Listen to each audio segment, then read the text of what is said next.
blockers. Oh. Whoa.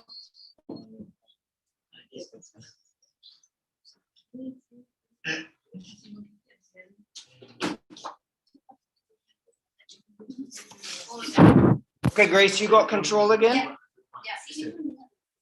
Este kamu siap ya? Sudah siap semua saya. Yes, I can. But the timeline tengah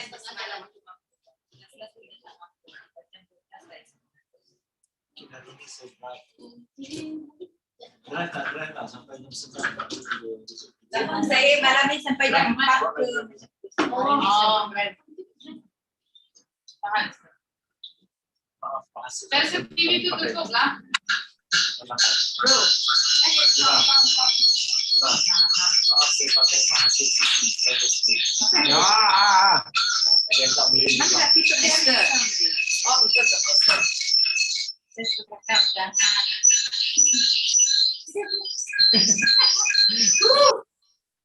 Mari kita berpesta. Saya. Wow, binatang buas.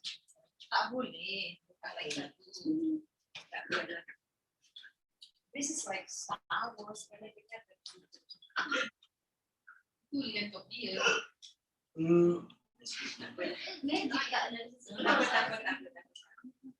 Ini chat sudah buka sebab tu dulu dengar dari tadi.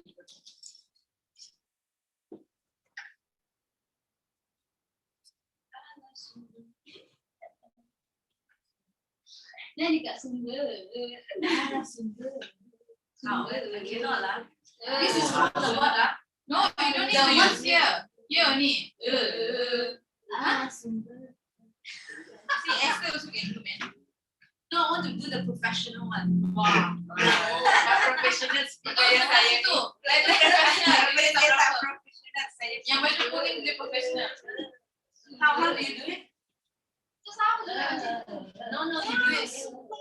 Tapi dia, Nima, kamu Saya macam mana? langsung tanya itu kan tak jadi. Trik kamu macam mana? Belajar. Banyak dengar lagu macam itu itu. Ya saya itu pun lari sudah. Banyak kali aku mandi itu apalagi lagu yang Holy Night itu, banyak dia punya. Yang boleh selalu selalu suka sangat selalu. Terima kasih. Hari ini saya terus dilapar.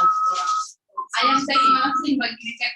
Wow, after eating chicken yesterday, saya rasa macam tenang. oh, brother, you know why? Ayam goreng, that's its job. Every time its job is to inside you, fight. Kyler wants me to tell you a story about being on a bus and eating this one. Actually, Terengganu, East Coast, first time I had ever been there. We ate KFC, then go on a night bus to come back to Penang. And I wake up in the night with the and not good, man. Not good. Like, tell the bus driver, I think we need to stop. You ever ask a bus driver to stop? Yeah. No. They never stop. Yeah. You can die already, they keep going. No, really, I need you to stop. Silicon.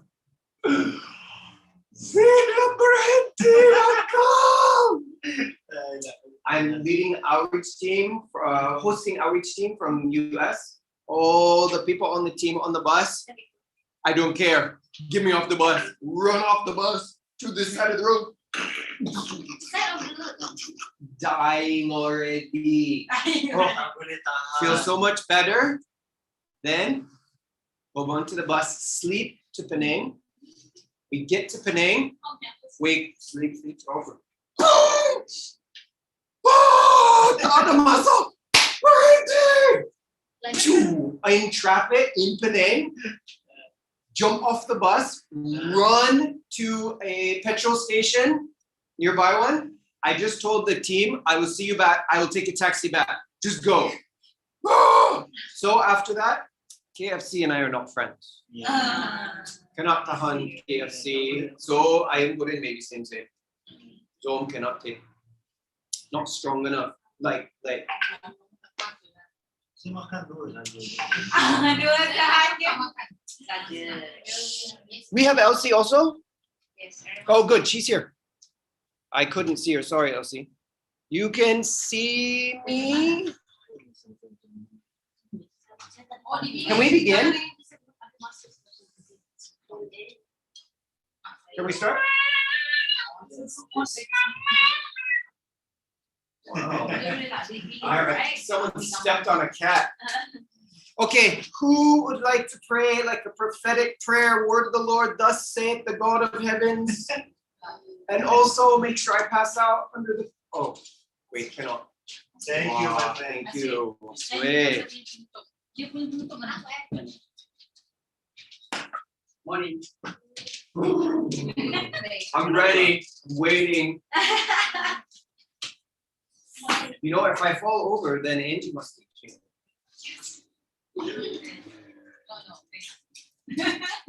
I will fall. Grace has emails to write what? Yes, Lord. Father, we thank you that you are here, you are with us through your word. Lord, as we gather here together, you are here. And we thank you for your presence this morning, Lord Father. Lord, as we look at your word, Lord Father, as Chad teaches, Lord Father, may you bring revelation, you bring insights, Lord Father, treasures that we want to, that we seek for, Lord Father, reveal it to us, Lord Father. We earnestly ask this morning, Lord Father, as we seek you, Lord Father, show it to us, Lord Father. And Lord, Lord, we ask that you would give us understanding and be able to follow and catch, Lord Father, every single thing, Lord Father, so that, Lord, it will not just benefit us, Lord Father, but in what we do, Lord Father, it will help us to connect it, Lord Father, in our ministries, in our lives, Lord Father. So we thank you, Lord, that you are here, Lord, for us, Lord Father, and we are taking care of many other things out there that we are not in control, Lord Father, and we praise you, Lord Jesus. Thank you, Father. Amen. Thank you.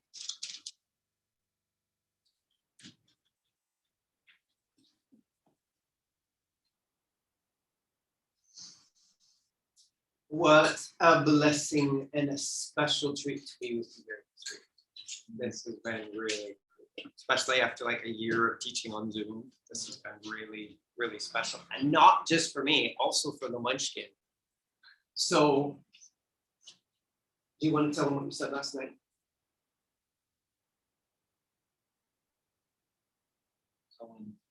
No. You should say it. Come on.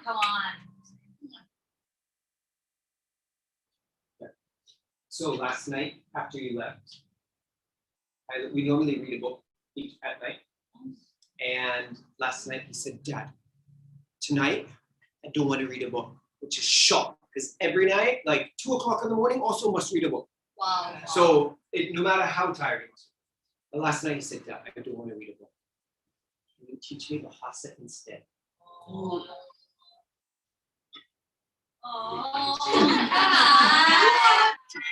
So he had so much fun with you all, with the boys.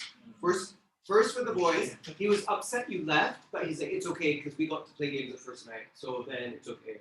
The girls really, really enjoyed you. So that is like so special to me, which is one of the reasons I brought him, because our kids, sometimes they don't know what we actually do.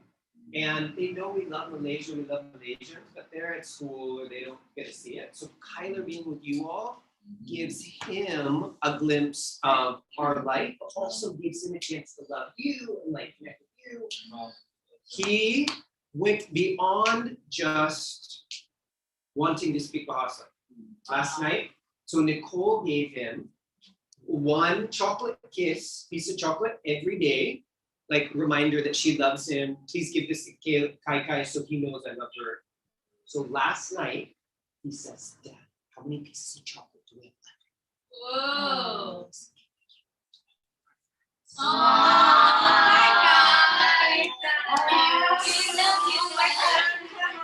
So like for a little boy to want to give you his special treat says how special you are. Wow. So this has been pretty cool. So thanks for letting us be here. And also, I don't think I would survive in Singapore, Rufus, because I blame this on my mother. It's true. I was 2 weeks late when I was born. So my clock from the time I was born has been off. So I come to Malaysia, it's off. But it's true also because they tell me after I die, I will be late for my funeral also. I was born late, I will die late. So I'm in Malaysia instead of Singapore. Singapore, come down. But we have lots of fun stuff to get into this morning. I want to try and do some activities at the end instead of the beginning. I want to do some review stuff. So we might come back to some review after. We'll see how. But for now, I just want to ask a couple questions to review. So Rufus, did you get a chance to listen back to the short section we did after you left? No, after I went and just spoke about it. Sorry. Okay. We actually didn't talk so much, so I'll do a tiny review, and if you want more detail, you can go back and see how. We were talking about the day of the Lord yesterday, especially as Zephaniah, but many of these will. What is the day of the Lord? Who can tell me?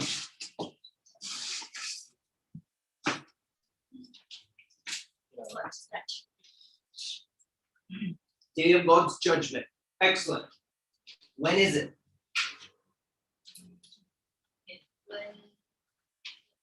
When is the day of the Lord?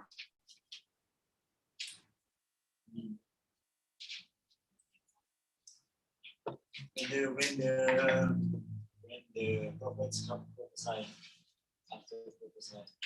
Okay, so the prophets are going to prophesy about the day of the Lord. They're going, like Zephaniah is going to say it 14 times in his little book. Mm-hmm. But do they say when it is? No. Oh, yes. In the future?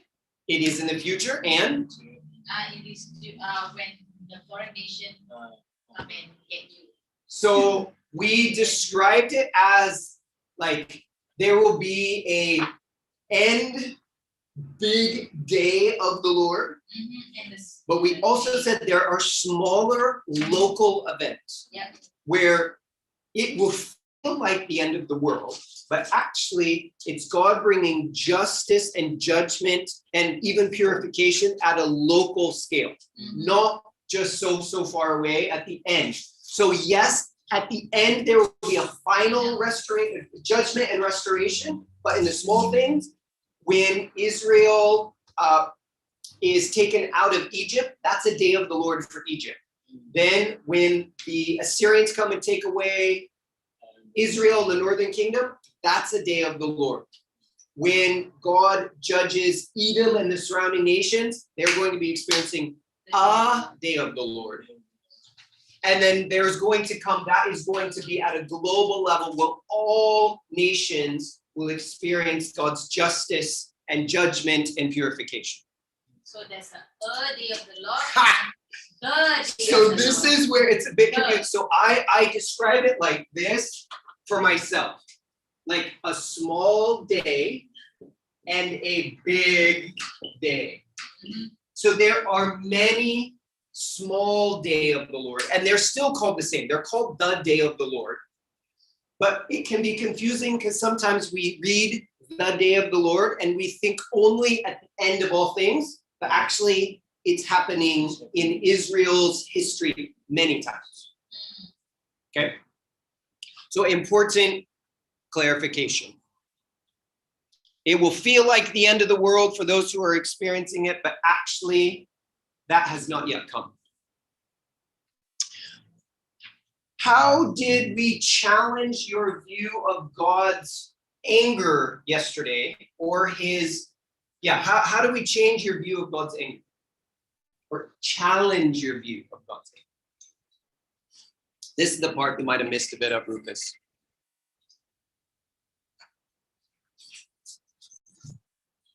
We said that in our current generation, our day, a lot of people either think that God doesn't care what we do, he's not involved, he's not present, do anything you want, or they have this picture of him maybe more like this, The God of the Bible is angry and he is violent and he just destroys cultures and people who don't agree with him.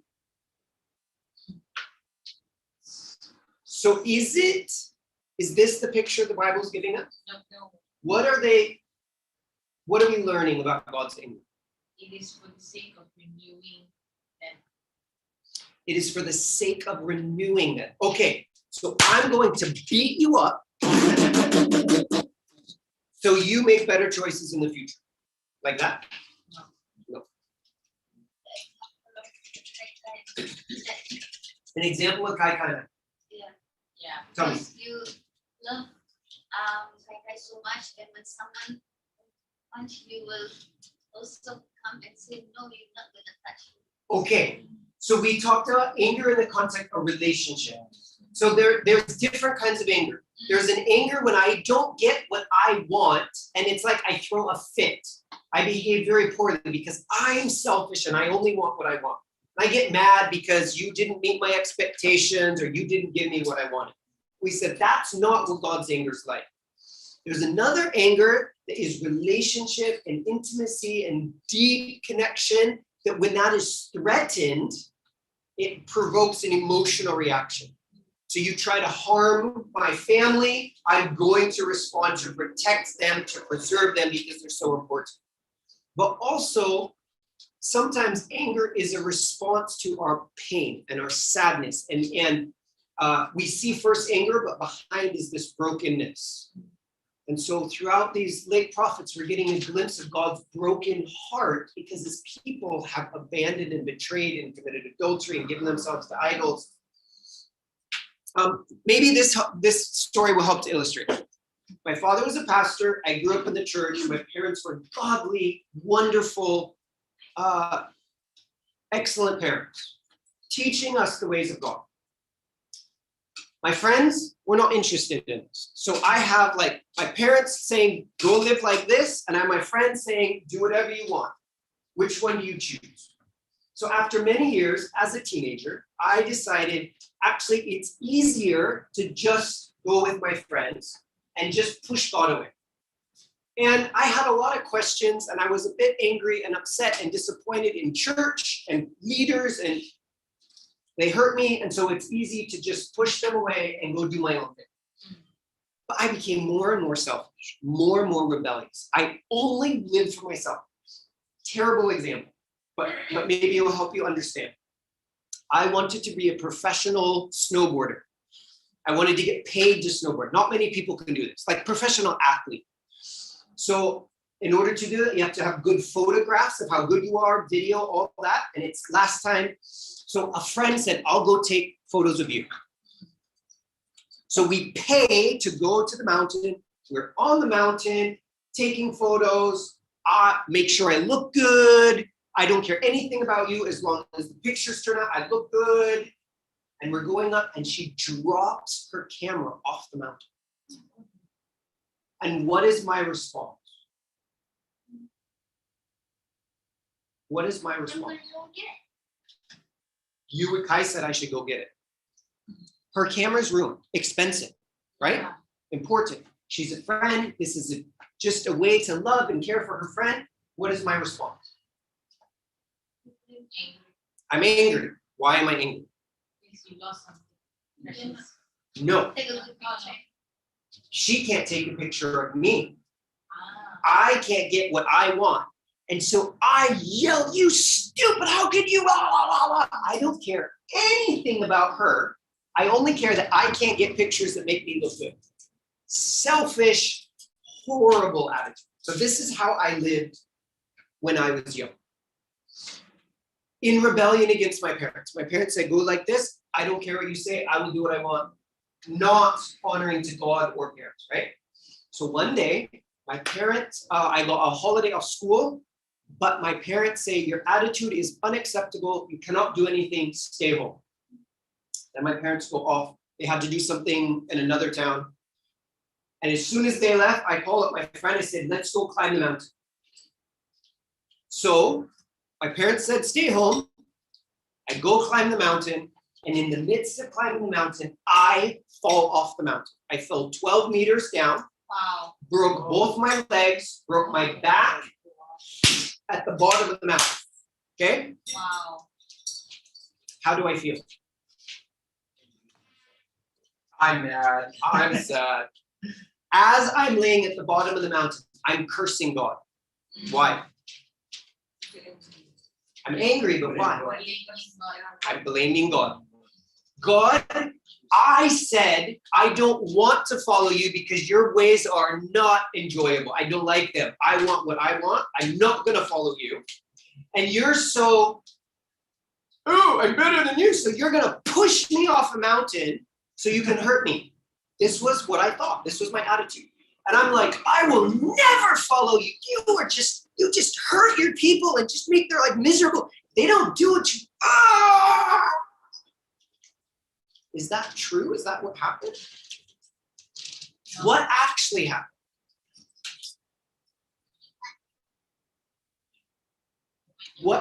I went my own way. My parents said, don't leave the house. And I said, I will choose what is best for me. You can't tell me what to do. I want what I want. And the way that we're talking about God's anger is in the Old Testament, and also we see in Romans, the phrase is God turned them over. He let them do what they were going to do. So could God have stopped me from going climbing? Yes. But for years, I had been so selfish and so rebellious and so resistant to authority. You can't tell me what to do. I will choose for myself. And so God said, okay. And I was rushing.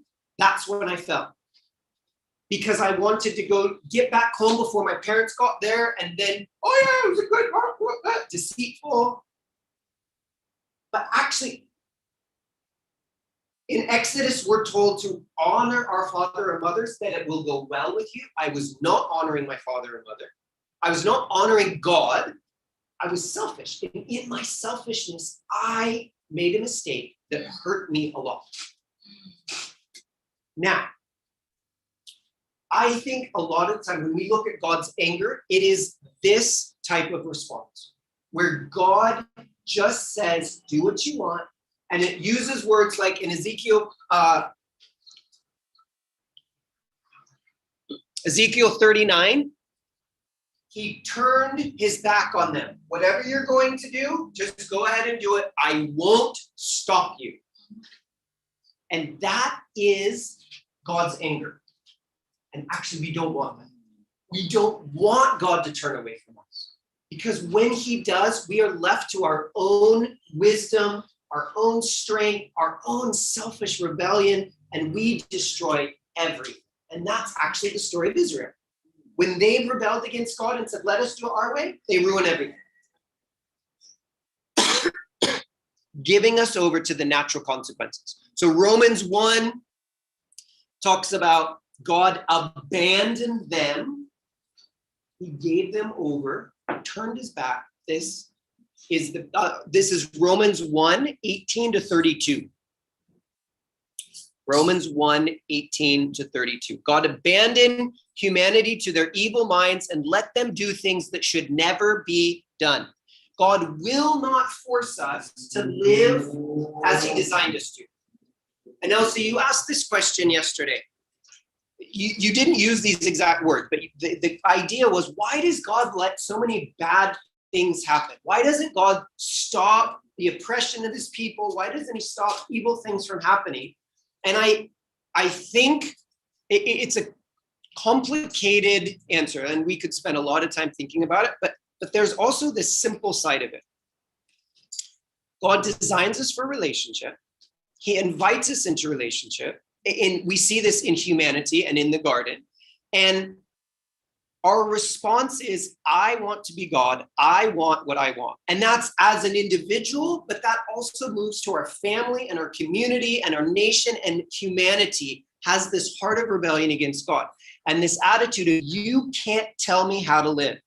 Well, collectively, when we do this, we live selfishly and we destroy relationships, which then impact communities, which then, and the circles go further and further and further. It impacts systems like government, education, media. It impacts the environment. Our selfishness fills the earth. God's intention for us is that we would rule in partnership and relationship. We'd learn from him how to fill the earth with the beauty of the garden.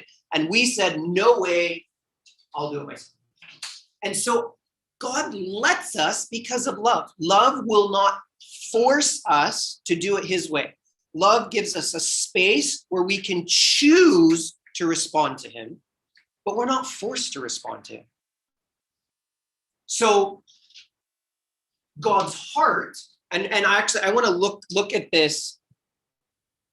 Let's read Ezekiel 18. Oh, you guys can see it up on the screen. So someone grab this one and then someone grab this one. And we'll read it out loud. Elsie, Rufus, you're able to see the screen, yeah? Okay, good.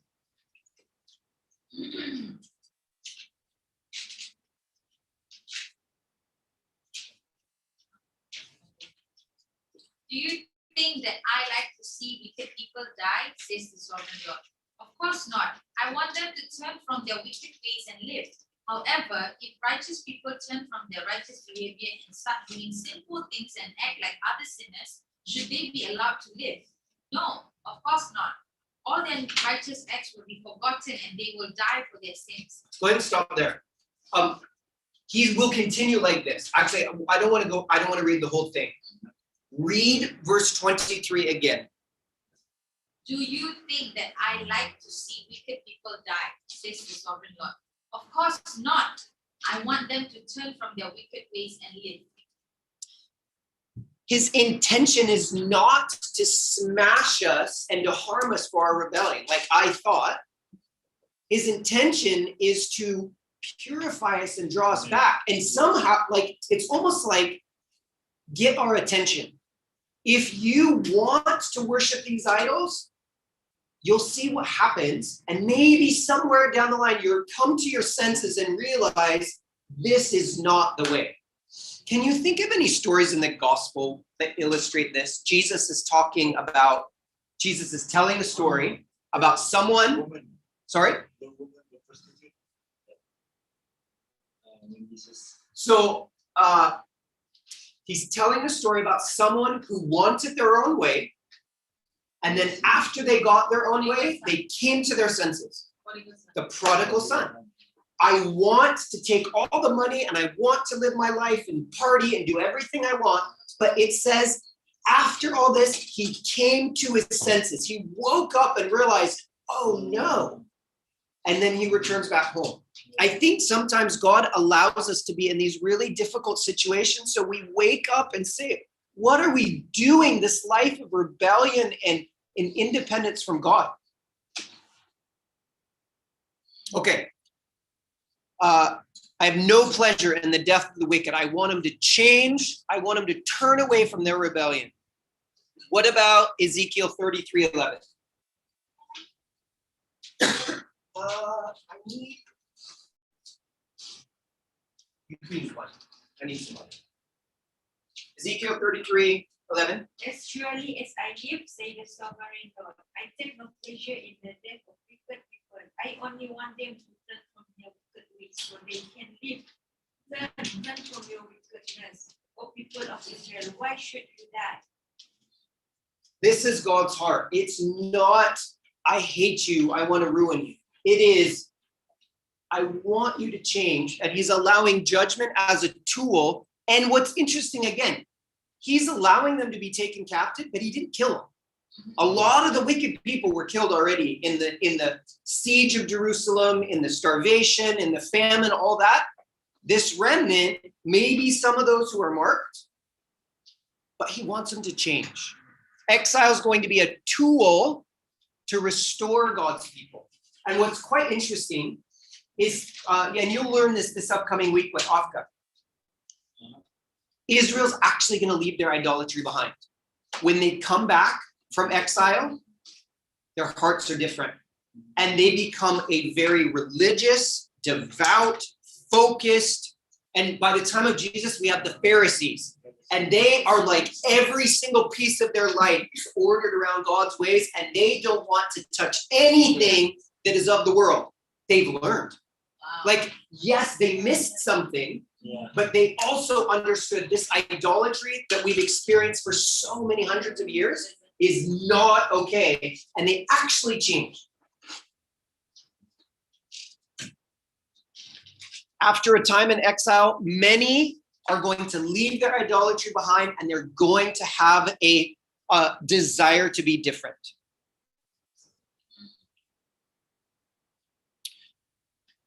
So let's, is Ezekiel 37, 1-14. Go ahead and just get together in pairs. A group of 3 is also okay.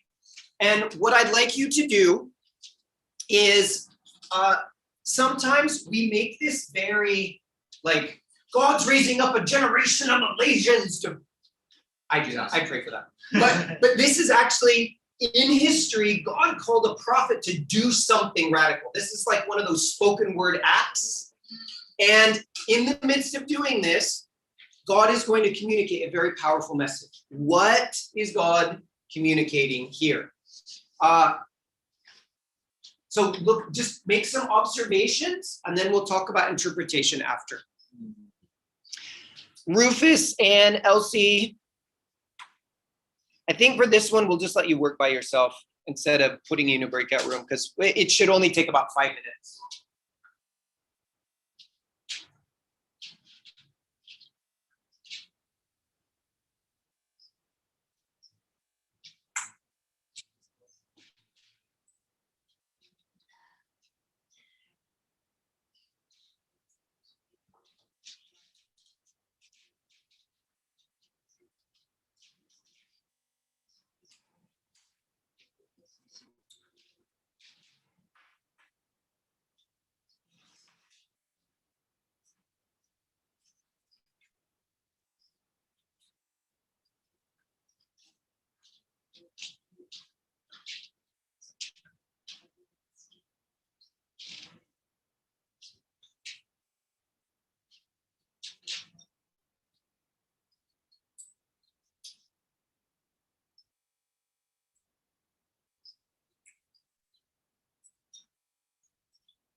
I want to think back forever.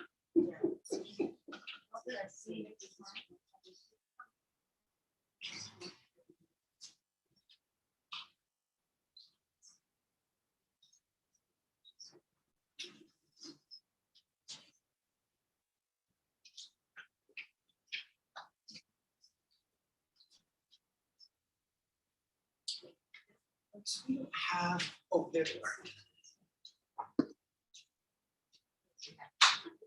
I keep moving my markers.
One more minute, then we'll share what we are observing.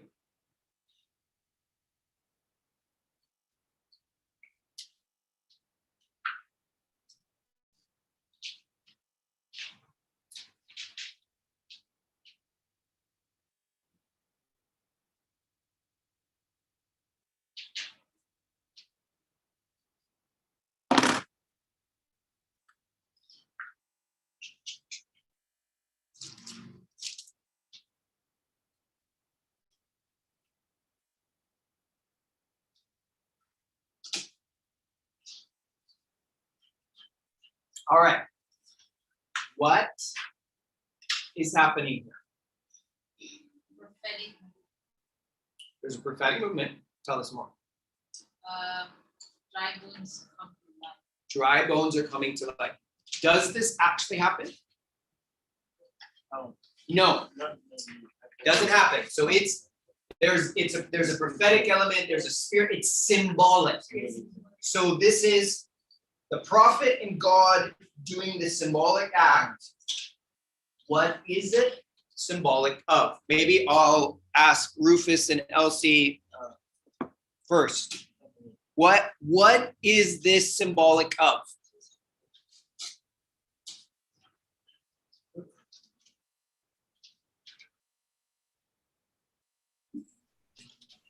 What are you observing?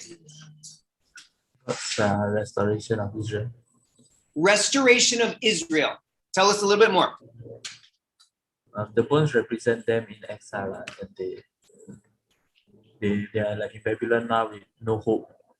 Like how the bones, like you look at the dry bones, to human there's no hope of it coming back to life, but then God brought it back to life the same way He's going to bring Israel out from this impossible situation and bring them back to Him.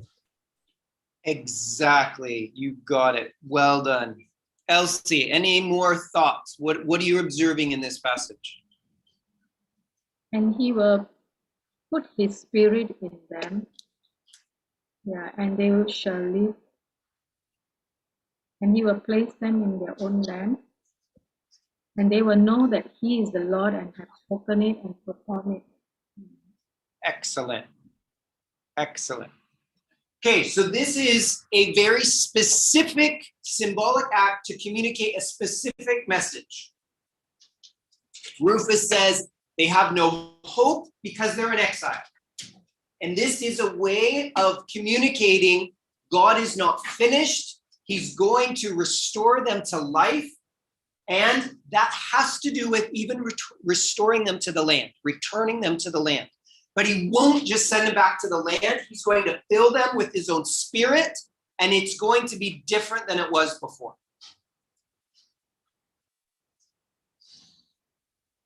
This is imagery from where? This isn't just an isolated event. This is connecting themes that we've read about before. Can you think of another place where something like this happened?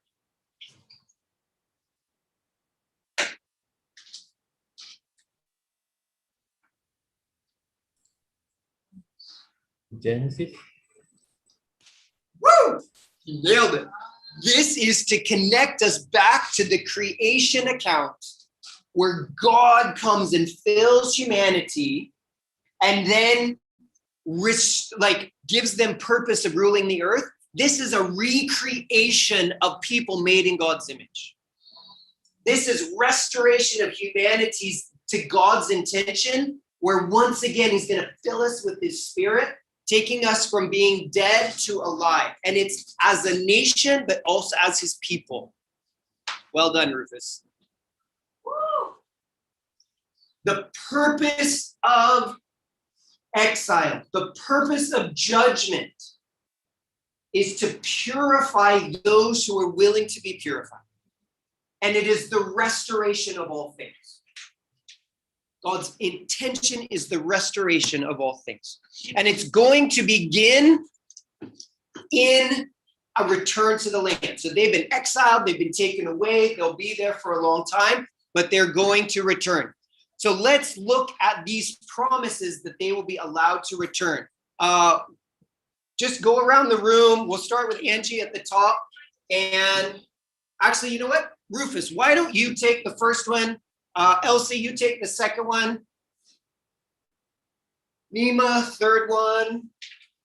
Larita, this one. Esther, this one. And after you found your verse, just go ahead. So these are all going to have a similar theme. So these are from both Jeremiah and Ezekiel. So Rufus, whenever you're ready, you can go first. Okay, Jeremiah 23:3. I myself will gather the remnant of my flock out of all the countries where I have driven them and will bring them back to their pasture, where they'll be fruitful and increase in number. I myself will bring them back to the land. Thank you. Elsie? Jeremiah 24, verse 6. For I will set my eyes on them for good, and I will bring them again to this land. I will build them and not pull them down. I will plant them and not cut them out. Now remember, these prophecies are being spoken to people who have, in Jeremiah's case, maybe they have not yet gone to exile, and he's told you're going to go, but God's intention is to restore you. Ezekiel is speaking to those who've already gone and they've lost all hope. Their world is crashed, and he's saying God's going to restore those who are willing to be humbled and purified. Okay. Jeremiah 29:10-14. This is what the Lord says: you will be in Babylon for 70 years. But then I will come and do for you all the things I have promised, and I will bring you again. For I know the plans I have for you, says the Lord. They are plans for good and not for disaster, to give you future and a hope. In those days when you pray, I will listen. If you look for me wholeheartedly, you will find me. I will be found by you, says the Lord. I will end your captivity and restore your fortunes. I will gather you out of the nations where I send you and will bring you home again to your own land. He started with this at the beginning. Does it have a little different meaning now? My plans for you are to prosper you and not to harm you. He's not a God slamming his fist into earth, humanity, rebellious people. His intention is to restore us. And those who will seek for him, they'll find him. And he'll restore them. All right, Larita. Do not be afraid to come and servant. No, I will bring you home again from distant land, and your children will return from the exile. Israel will return to a life of peace and quiet, and no one will terrorize them. For I am with you and will send you, says the Lord. I will completely destroy the nation where I have scattered you, but I will not completely destroy you. I will discipline you, but with justice, and I cannot let you go unpunished. He's going to restore them to the land. That's his intention. But not just restoring them to the land. It gets even better. He's not just going to send us back to the physical space. Something else is going to happen. So let's go. Angie, Jeremiah 24. Rufus, Zam. Jeremiah 31. Rufus, Jeremiah 32, 39 to 41. Who's the next? You got one or not yet? Yes, I see. Yes, I've got You got it. I'm lost already. Yes. All right. Ashley? You want Oh, Osway's hiding back there. Who's going first? me? Okay, go ahead. You start and then we'll move around. I will give them hearts that recognize me as the Lord. They will be my people and I will be their God, for they will return to me wholeheartedly. He's going to change their hearts and they're going to come back and give themselves fully to God. Woo! Zam. But this is the new covenant I will make with my people of Israel after those days, says the Lord. I will put my instructions deep within them, and I will write them on their heart. I will be their God, and they will be my people. And they will no need to teach each other as their neighbors, nor will they need to teach their relatives, saying, so you should know the Lord. For everyone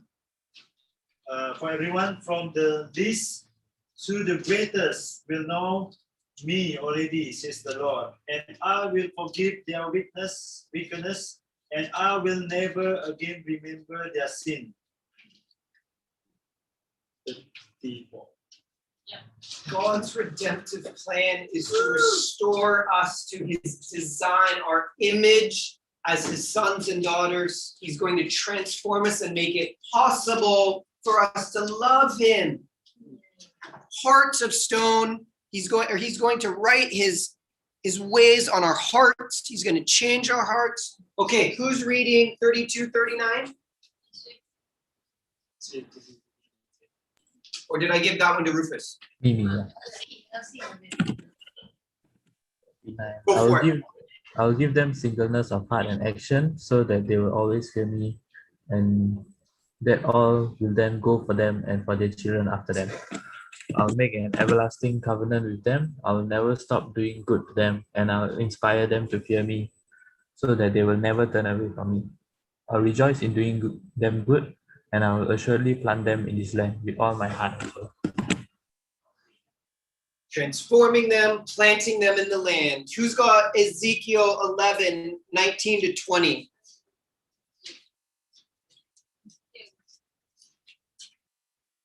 Elsie, you want to take that one? Ezekiel 11, 19 to 20. Ezekiel 36, 26, and 27.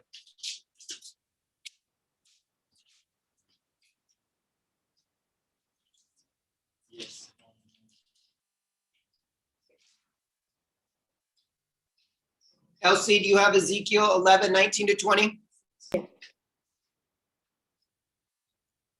I will give them one heart, and I will put a new spirit within you. I will take the stony heart out of their flesh and will give them a heart of flesh, that they may walk in my statutes and keep my ordinances and do them. They will be my people, and I will be their God. Let me continue. That's great. Thank you. Asway, Ezekiel 36, 26, and 27.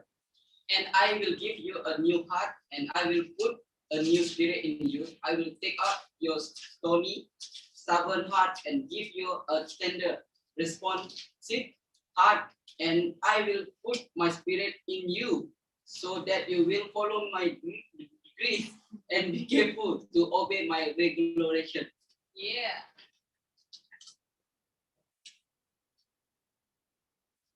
He's not going to leave us the way that we are or have been, but he's committed to transforming us into his image. He's committed to changing our hearts, softening our hearts, freeing us from our own rebellion, even from our own running away from him. He's going to draw us and welcome us and call us and change us and fill us with the Spirit. This is good news. I need this, man. I know what I look like when I disregard the ways of God.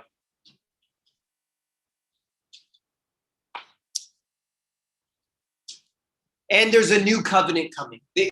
So much of this judgment is a result of the people breaking the covenant. They can't keep it. And God's going to give a new covenant with the blood of Yeshua. Okay. Esther, you're up. Jeremiah 23, 5 and 6. Larita, Jeremiah 33, 15.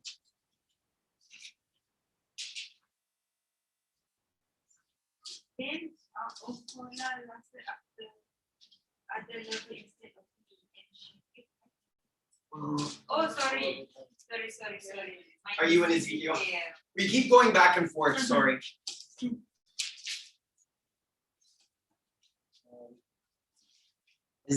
Jeremiah 23, 5 and 6. For the time is coming, says the Lord. Then I will raise up a righteous descendant from King David's line. He will be a king who rules with wisdom. He will do what is just and right throughout the land. And this will be his name. The Lord is our righteousness.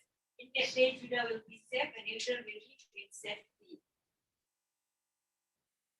A king is going to come from the line of David. Remember these covenants and promises that God has made to Abraham and to Moses and to David. And here comes a new covenant, and it's going to be in the form of a new king who's going to rule with righteousness and wisdom and justice. The Lord is our righteousness. That is his name. The Lord himself will be righteous for us. Jeremiah 33:15. In those days, in its time, I will rise up a righteous descendant from the King David line. He will do what is just and right throughout the land. Coming from King David's line, he's going to do what is right and just. One. Whew. So this theme of God's heart of restoration comes from the very moment humanity rebels. I'm going to raise up the seed of woman, humanity, and he is going to conquer evil. And yes, he will be harmed in the process. His heel will be bitten, but he will crush that of the enemy. And he's going to rescue us. He's going to restore us. And this message of God's redemptive plan from the very beginning goes all the way through the books of the prophets. I'm taking you into exile to purify you, but there is more. I'm coming to transform you. I'm coming to rescue you. I'm coming to be your king. I will be your righteousness. God's redemptive plan. Jesus comes as the perfect human. The perfect human who lives the way humanity was designed to live. Adam, created for relationship and partnership. Jesus comes and he says, I only do what the Father says. He has this trust in the Father, this partnership with the Father.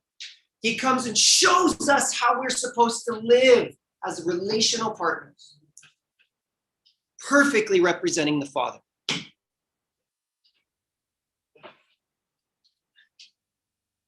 We're going to end, let's see.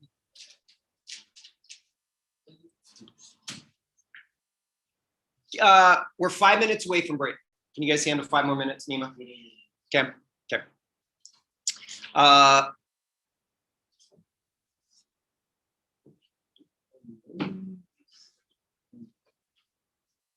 Can someone read? Who likes to read? I love reading. Zam. All right. Zam, can you read Romans 3, 21 to 31?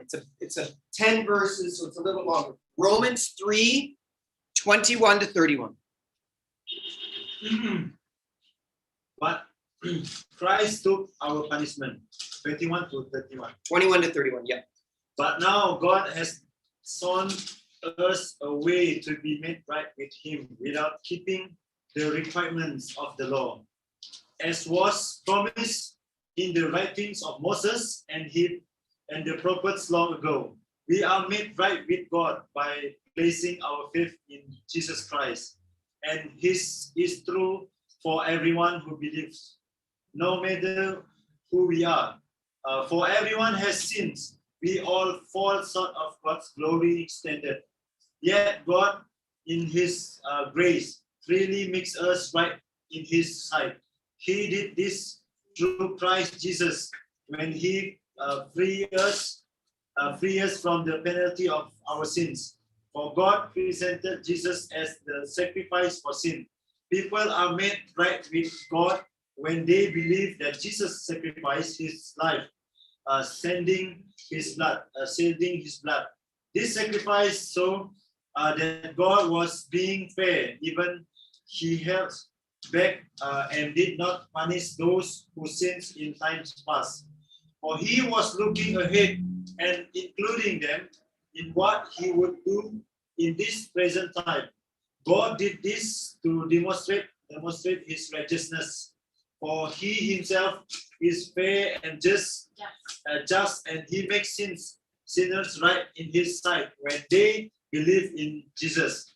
Can we boast then that we have done anything to be accepted by God? No, because our acquaintance is not based on obeying the law. It is based on faith. So we are made right with God through faith and not by obeying the law. Good. After all, That's good. Is that clear?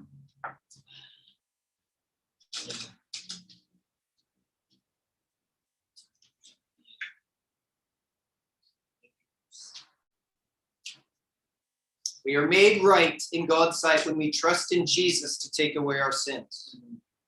All can be saved in the same way, no matter who we are or what we have done. For God sent Jesus to take the punishment for our sin and to satisfy God's anger against us, to take the punishment of our rebellion. We are made right in God when we believe that Jesus shed his blood, sacrificed his life.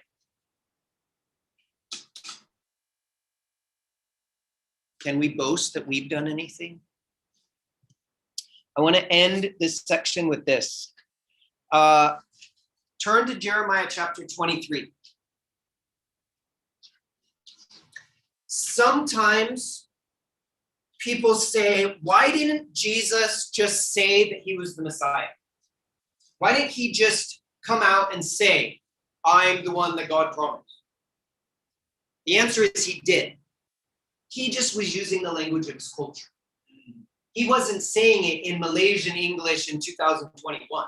He was saying it in the language of the people, and they understood exactly what he's saying, so much so that they killed him for it, because they knew what he was saying. And their idea of who this Messiah would be was so different, but he said it very, very clearly. So,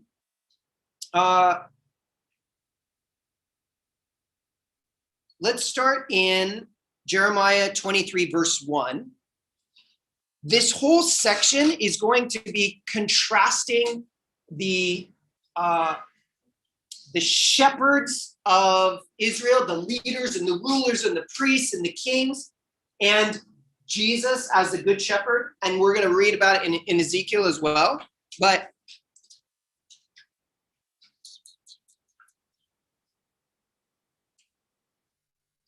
so I'll just start in verse 1. I will send disaster upon the leaders of my people, the shepherds of my sheep, for they have destroyed and scattered the very ones they were expected to care for. This is the style of leadership of these shepherds.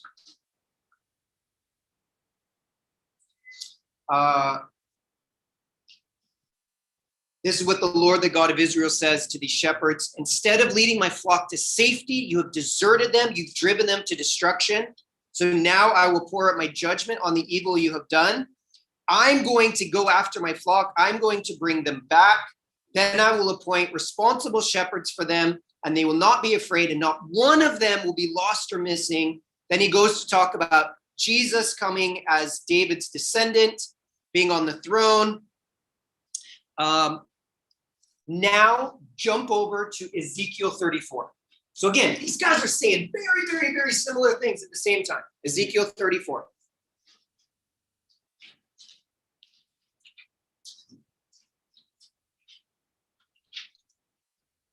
And again, this is contrasting the leaders of Israel, prophets, priests, kings, with, he's describing them as shepherds.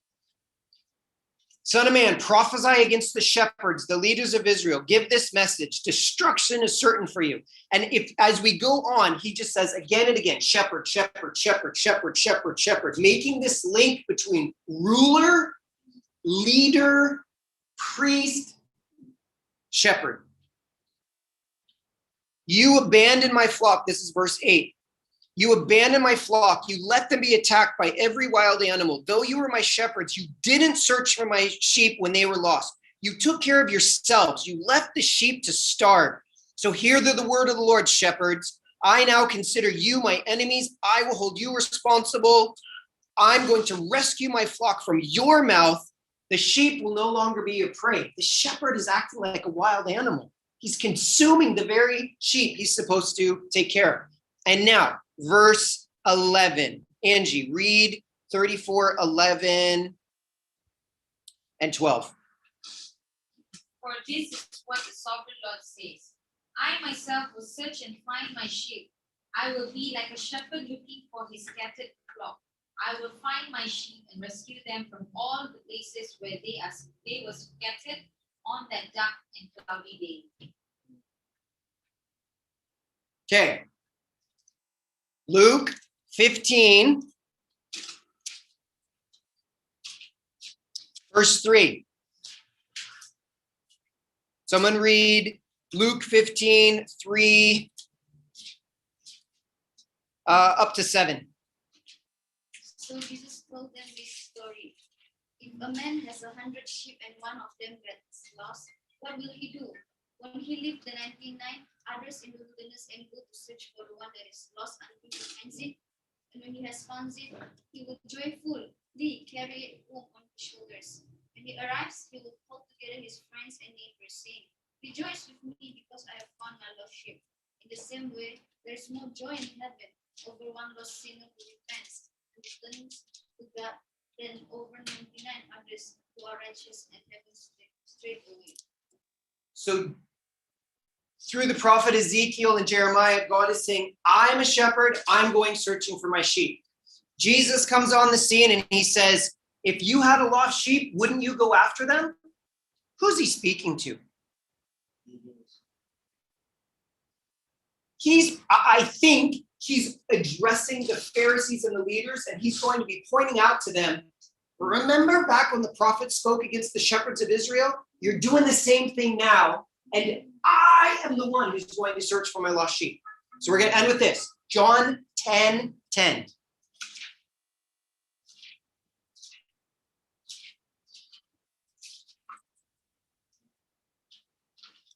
Well, let's just start with John 10.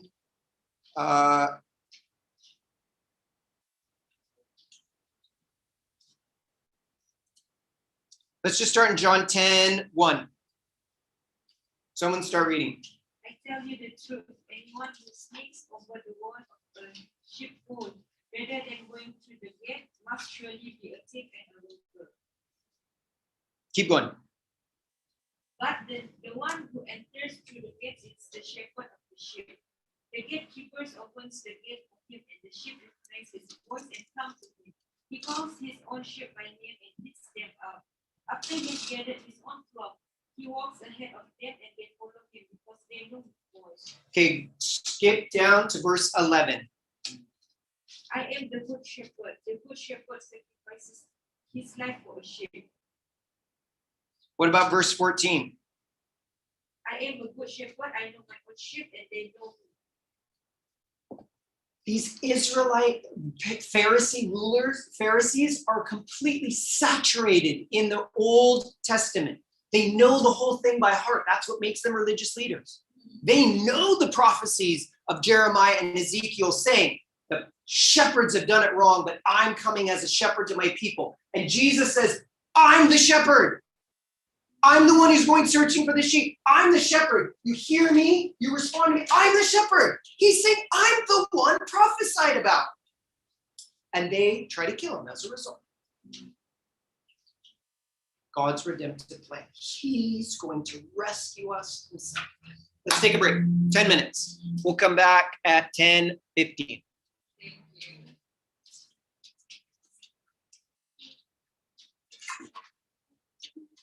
We're one slide away from finishing Ezekiel.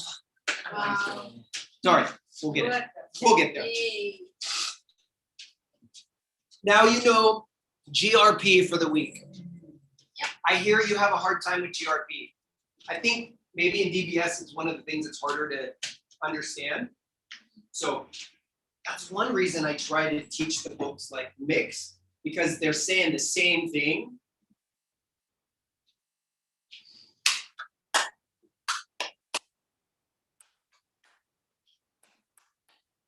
such good news.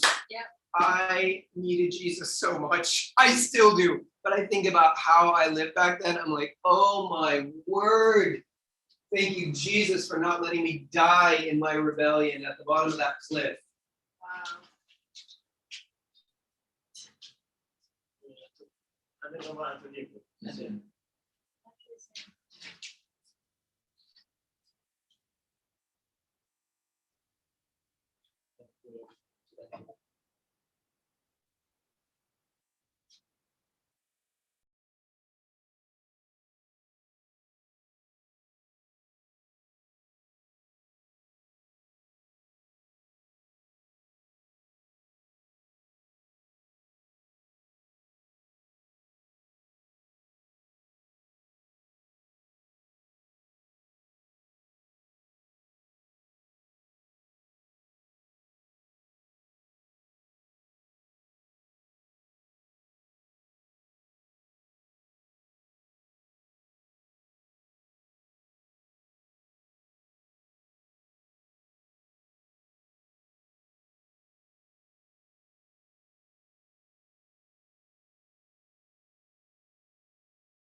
Sedapnya Mima.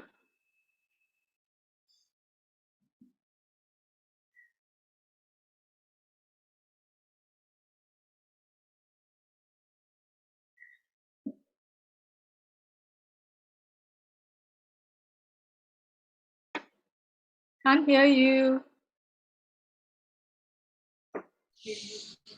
We finished our break, had a great chat during break, but all ready to start again. And then we have a special guest visitor that just walked in from the last DBS that brought breakfast. So then everyone cannot focus now. So we'll be with you in just a moment. They're trying to get me to eat, but I cannot. I must. Also. Okay, so we are ending Ezekiel. Wow. We went all the way through Ezekiel. Now, there's so many pieces we didn't get to. That's okay. You'll spend more time studying. But I want to end with one very important piece of Ezekiel. God's promised this restoration of his people. He's going to send them back. Ezekiel starts with this crazy apocalyptic vision. Where was Ezekiel when he had the vision of God's presence? In a refugee camp in Babylon. Yeah. So God's presence is in Babylon. And through the book of Ezekiel, he actually has the vision of God's presence in Canaan, getting up and moving to the east. What is east of Canaan? Babylon, right? So this happens. God's presence is there. He's going to send the people back. What about God's presence? With them. So the end of the book is this new temple. This new temple. The people are going to be restored back to the land, but God's presence is going to fill the land. And this temple is not just like this small thing. It's like from the temple, this whole new creation is going to come. And it's very detailed and boring. Like it's this long, and it just keeps going, and the measurement, but there's this precision, there's order, and structure and beauty, the carvings of it. The carvings of this new temple are taking us back to the Garden of Eden imagery. It's talking about the beauty of all the created world, right? Yeah. In the midst of all this, this temple is set up, and what comes out of a temple? What comes out of this temple? A dinosaur. All right, Esther, you've been reading the wrong book. Esther said that a dinosaur came out of the temple. A river comes out of the temple, and what happens when this river comes out of the temple? This is in Ezekiel 47. Ezekiel 47. Let's just read it quickly. Ezekiel 47, 6 to 12. Very end of Ezekiel. Okay. Ezekiel 47, 6 to 12. He asked me, "Have you been watching Son of Man?" Then he led me back along the river valley. When I returned, I was surprised by the sight of many trees growing on both sides of the river.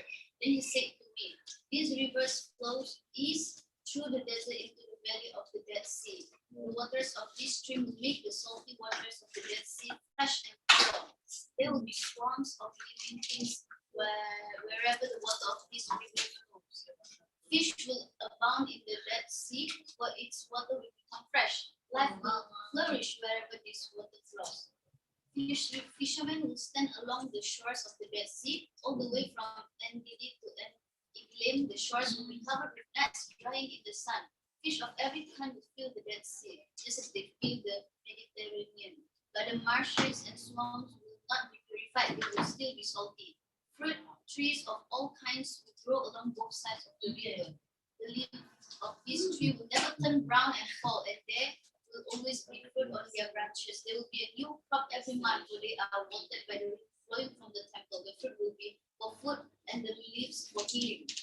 What is the temple symbolic of? Eden.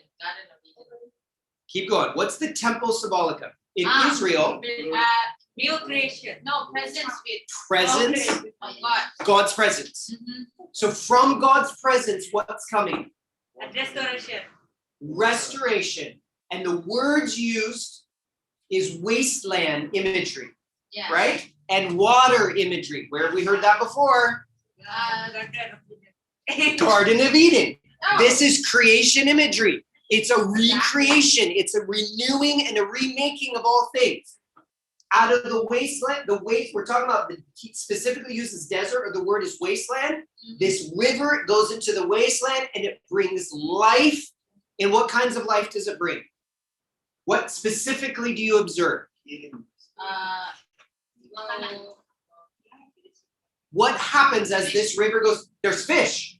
Good. What else? The swamps will be purified. Okay, so it's bringing. Where is it going? The river is going to go into the what? The sea. The what sea? The Dead The Dead Sea is going to come to life. Wow. What else? What's happening along the river? Fill up Mediterranean. Vegetation is growing. Trees, food trees. There's animals. There's birds. There's fish. There's fruit. Leaves. This is Eden imagery. Angie nailed it. This is recreation imagery where God's presence, there's going to be this newness of all things, taking us back to the garden. What you did in the garden will not undone my purposes for you. I will restore it all. Wow. Now we go into the book of Daniel. So good. Thank you, Jesus. If you want to know more, I'll just give you a quick teaser. Revelation 22 continues this theme. So you'll get there in a couple weeks. But Revelation 22, 1-3, talks about this fruit and these trees and this healing for all things. Revelation 22. Revelation 22. Thank you, sir. So, what is an apocalypse? Symbolic imagery. Symbolic imagery, good. Okay, so you go to a movie, Future Elsie? event. a future event. Good. What else? In our culture, we think of the apocalypse as being what? The end. The end. We talk about a zombie apocalypse. Yeah. We think of the apocalypse as being the end of everything, the end of the world, right? The apocalypse is when the earthquakes and the volcanoes and the ash and the nuclear, and it's the end. So all the movies are about the end of the world, the apocalyptic. Okay? This is what's really interesting. In biblical literature, apocalypse has a very different meaning. Apocalypse means your eyes are open. Oh, your eyes are open. You can see for the first time. You can see what you didn't see before. Can you repeat again? Eyes. Eyes to see. You have eyes to see what you didn't see before. So what an apocalypse is it's an encounter with the divine, or an encounter with God that so transforms a person that they see everything differently. It's like you can see behind the curtain. If right now I am veiled and I cannot see clearly, apocalypse is God taking away the veil so I can see. Is there any time, let's go back in history. Let's go back to, say, Genesis. Yes. Was there anyone who was just going through life and all of a sudden had this encounter with God that changed? They saw something they didn't see before? There's a guy. He's on a journey.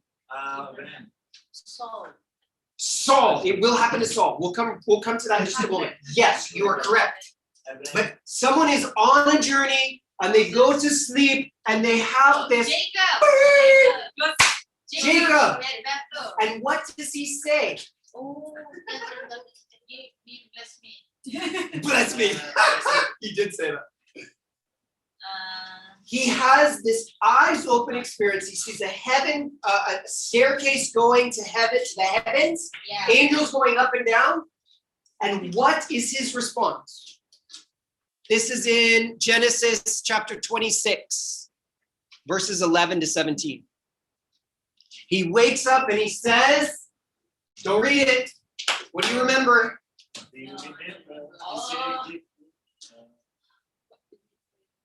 He wakes up and says, surely God was in this place and I wasn't aware of it, or I didn't know it. God's presence had been around him the entire time. He just didn't see it. And God takes away the veils and Jacob can see heaven's reality. All the way through the prophets, these prophets are going to have these encounters. So Ezekiel on the river, eyes open to see the wheels within the wheels and the throne room of God and this crazy chariot. That is an apocalypse. God's presence is here with us in Babylon. And then Paul persecuting the church, Saul at that point, persecuting the church. He's going to have this encounter with God where Jesus reveals himself, changes everything.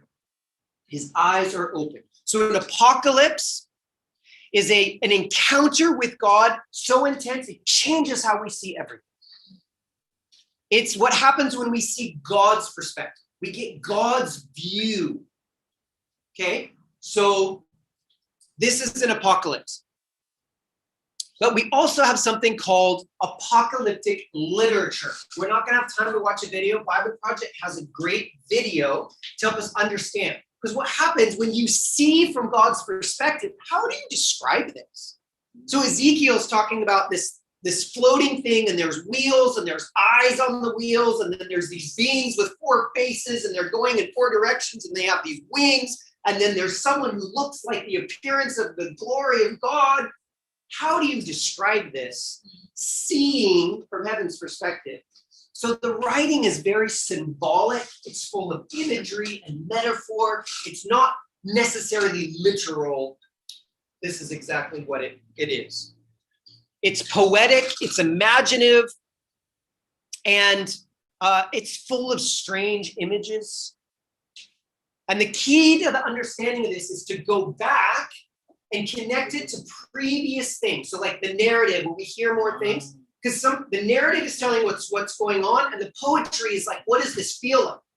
So this is where in Ezekiel, he's going to talk about the storm and the clouds and the fire and the lightning, which is supposed to remind us of Moses on the mountain. The fire and the cloud with God's people. God's presence is with us. It's connecting us to that. So it's imagery connecting us to what God has revealed previously. Yep. So Valley of Dry Bones is a recreation. And it's this visual, symbolic, wow, this is crazy. I'm seeing these bones become people in an army. And oh, this reminds me of Genesis, God breathing life into humanity. So that's where we need to be careful how we interpret some of these things, because we can turn them into weird things. I grew up in the church. I've heard a lot of weird things. Elsie's smiling. I'm guessing she's heard some weird things too.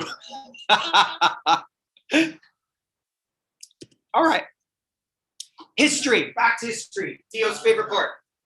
Median Empire is here. The Medes and the Persians, the Babylonians are here. They go together. They destroy Assyria. Babylon takes over all the southern stuff. The Median Empire takes over the northern stuff. These new empires are coming. Nebuchadnezzar has conquered Judah. He's taken away 3 different exiles groups, tens of thousands of people into exile.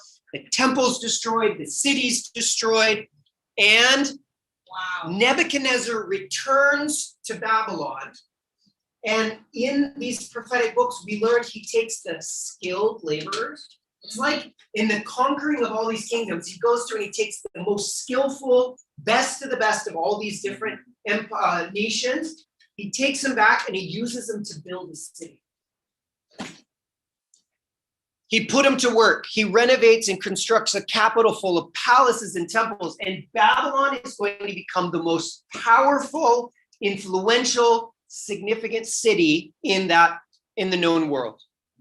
It's multicultural. People from all over have been brought into it.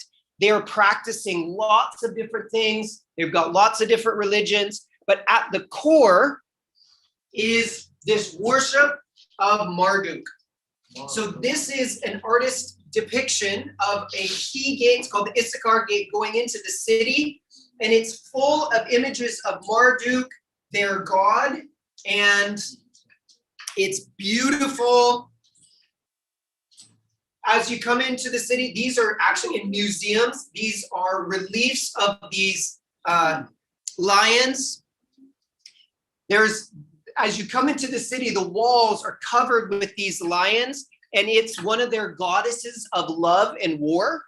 And it's protecting the people. It's protecting the city. The idea is that there's going to be rituals and processions where they're moving through the city and they're surrounded by gods and idolatry.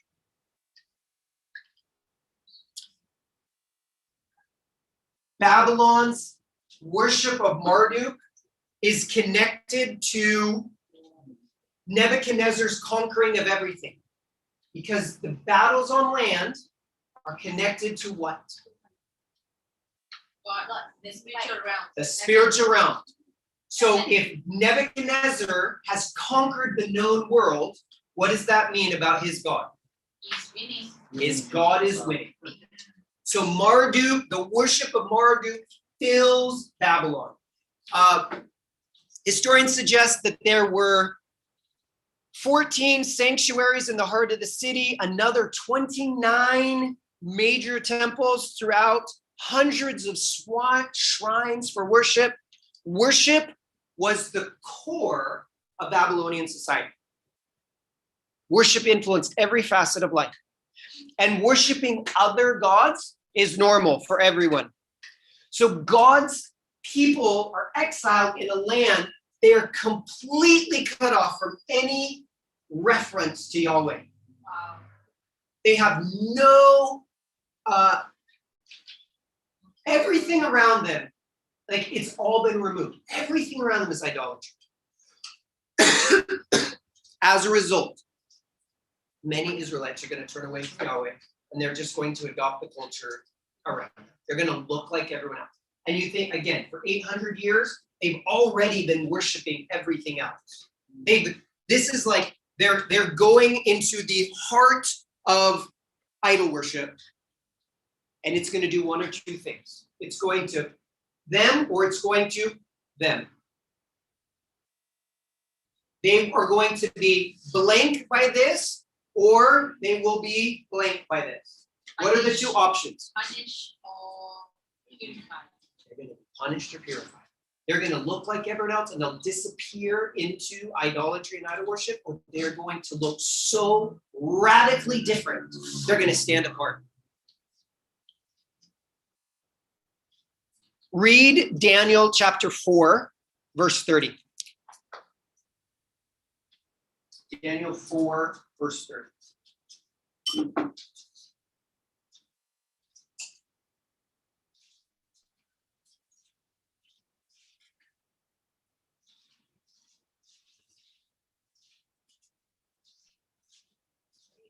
Yep, Esther, go ahead. As he looked out across the city, he said, "Look at this great city of Babylon. By my own mighty power, I have built this beautiful city as my royal residence to display my majestic splendor." So this is King Nebuchadnezzar. So not only do we have this worship of all these idols and all these gods and Marduk, we have this celebration of humanity's ability to exalt themselves. Look at my city. Look what I have done. Look at my power, my splendor, my glory. Me. I'm a god. Worshiping the idols, but remember, a lot of times worshiping the idols is just to get the idols to give me what I want. I want to be God.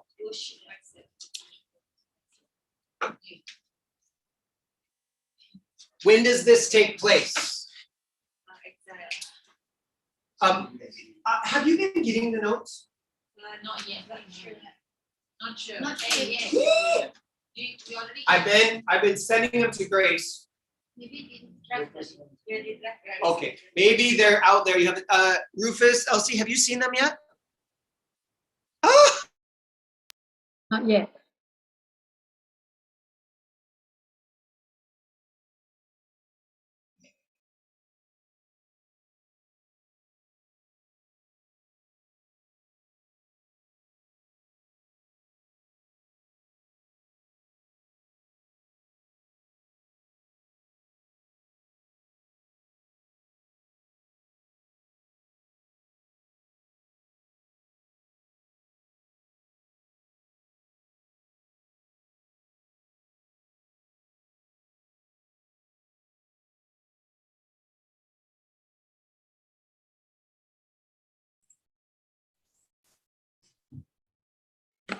Chat. What happened? Hello, sorry, we cannot hear. Yeah, he doesn't know about it. Hi, Chad.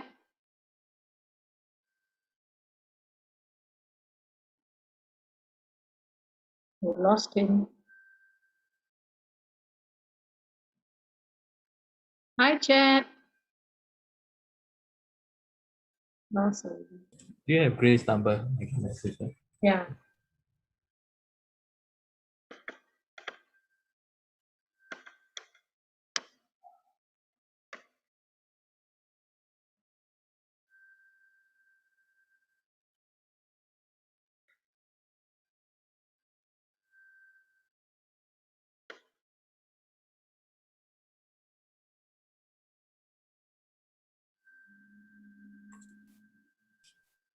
But I don't think Grace is there though. You have the student's number? Try. Can't get her. I message one of the students. I don't think Grace is there. Okay. I don't have their number though. I have one of the students. I think he doesn't realize.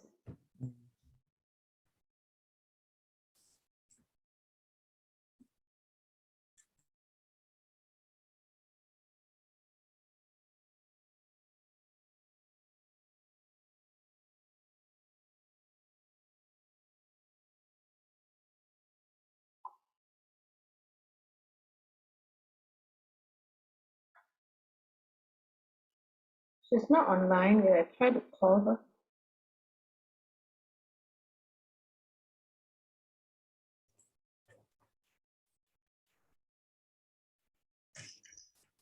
I think the main computer died. No slides, no nothing. Oh, his thing just froze. Larita, kami tidak dengar sudah dari dia. Boleh bagi tahu dia? Okay. Yeah, she will inform him. Okay, thank you. Yeah, just cut off. I don't know what happened because Grace is not there. Usually she will do the thing. Okay, Grace is back again.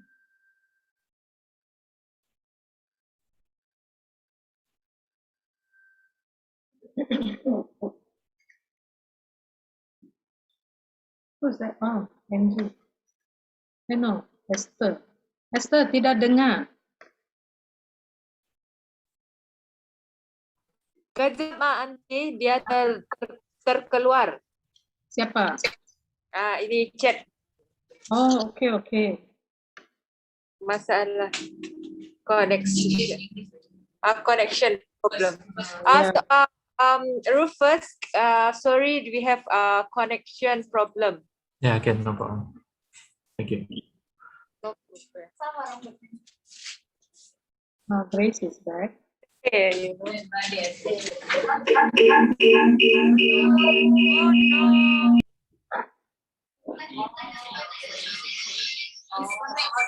Just, yeah. Grace, screen share. We lost Zoom. Zoom dropped out. So I'm not able to share screen. Oh, okay. Yeah, it was weird. All right. Thank you.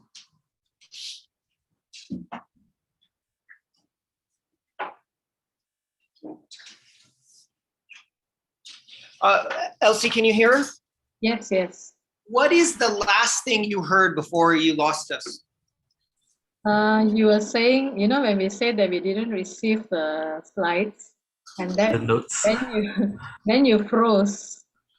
Oh, Wow, that's so long ago. But it's okay. We can listen from the recording. okay. Just continue, yeah. So I'll just quickly froze He froze again. again. Chat, stop.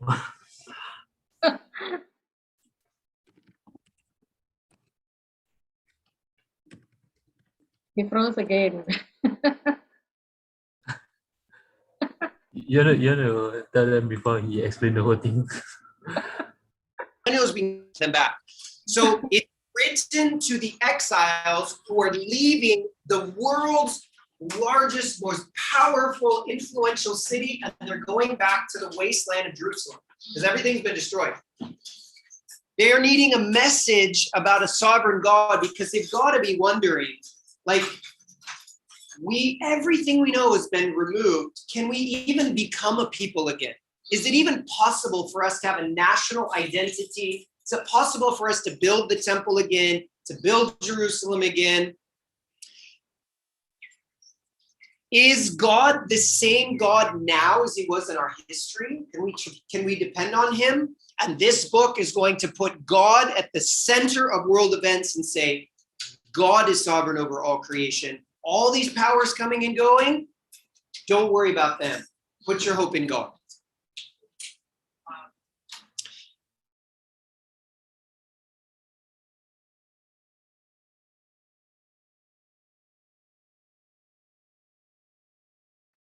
It's frozen again.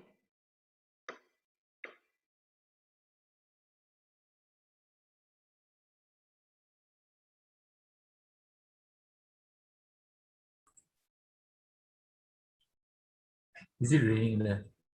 It's not raining in the internet. Like ants. Even when we are ruled by earthly kingdoms, we are in the hands of a sovereign God. So look at Daniel 2, verse 44.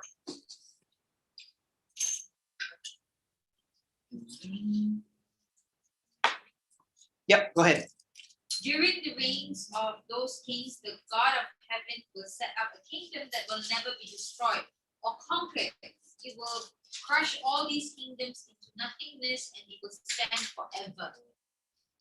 The God of heaven will set up a kingdom that will never be destroyed. No one will conquer it. All these other kingdoms are going to come and go, but this is the kingdom that will last forever. This is the key verse of Daniel 2, verse 44. Because Daniel's this really unique mix. It's like a mixture of narrative, history, what happened. It's also poetry. It's got these prophetic words, and it has apocalyptic elements. So it's this really interesting mix. The people of Israel have given themselves to these other gods forever.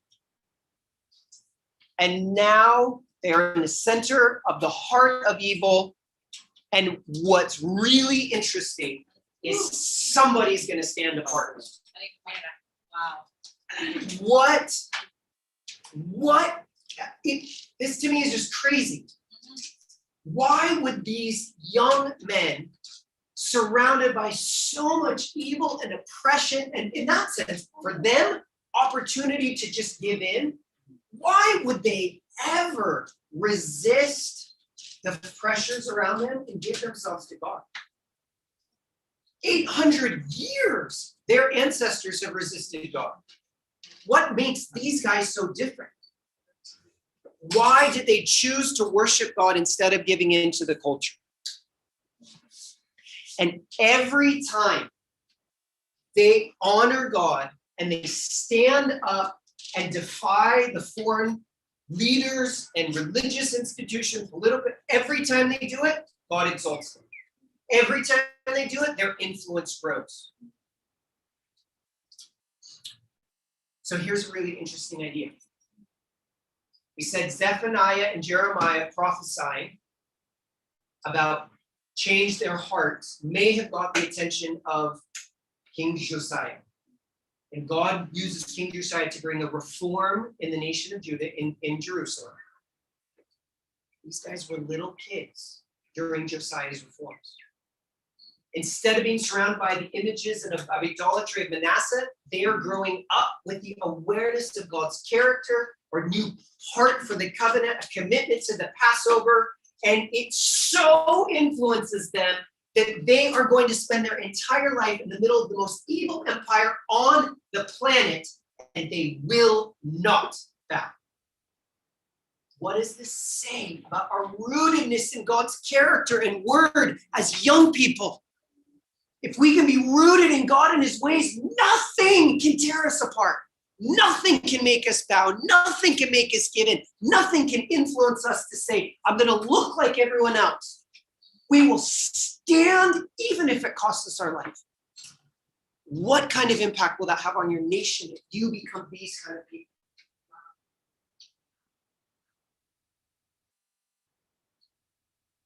Every time these men stood up for God and his ways, we see a king making a declaration to all the land to say, the God of these Israelites is to be honored above all gods. Every time they stand up, they put their lives on the line. God uses it to influence all of these nations who've been gathered in Babylon. Here's a crazy idea. Did the Magi that came from the east to bring gifts to Jesus come from Babylon, where they learned about the prophecies of the coming one from Daniel and his friends because they learned the language, they knew the culture. It's a culture of astrology and worshiping the heavenly bodies. And he's saying a Messiah is coming. The promised King of heaven is coming to restore all things. He's going to be born in Jerusalem. And these Babylonian Chaldeans were watching and waiting from the time of Daniel to the time of Jesus. Their faith so influences the evil nation that generations, hundreds of years later, waiting and they're watching and they're waiting and they're watching. Are there people around us? We're waiting and watching for God. They've had hints of who he is, and they're waiting for us to stand up and say, God, I will not look like everyone else. I will not bow to everything else. I'm going to stand for you. I'm going to live for you. I'm going to give my life for you so that the people who don't know you will know you.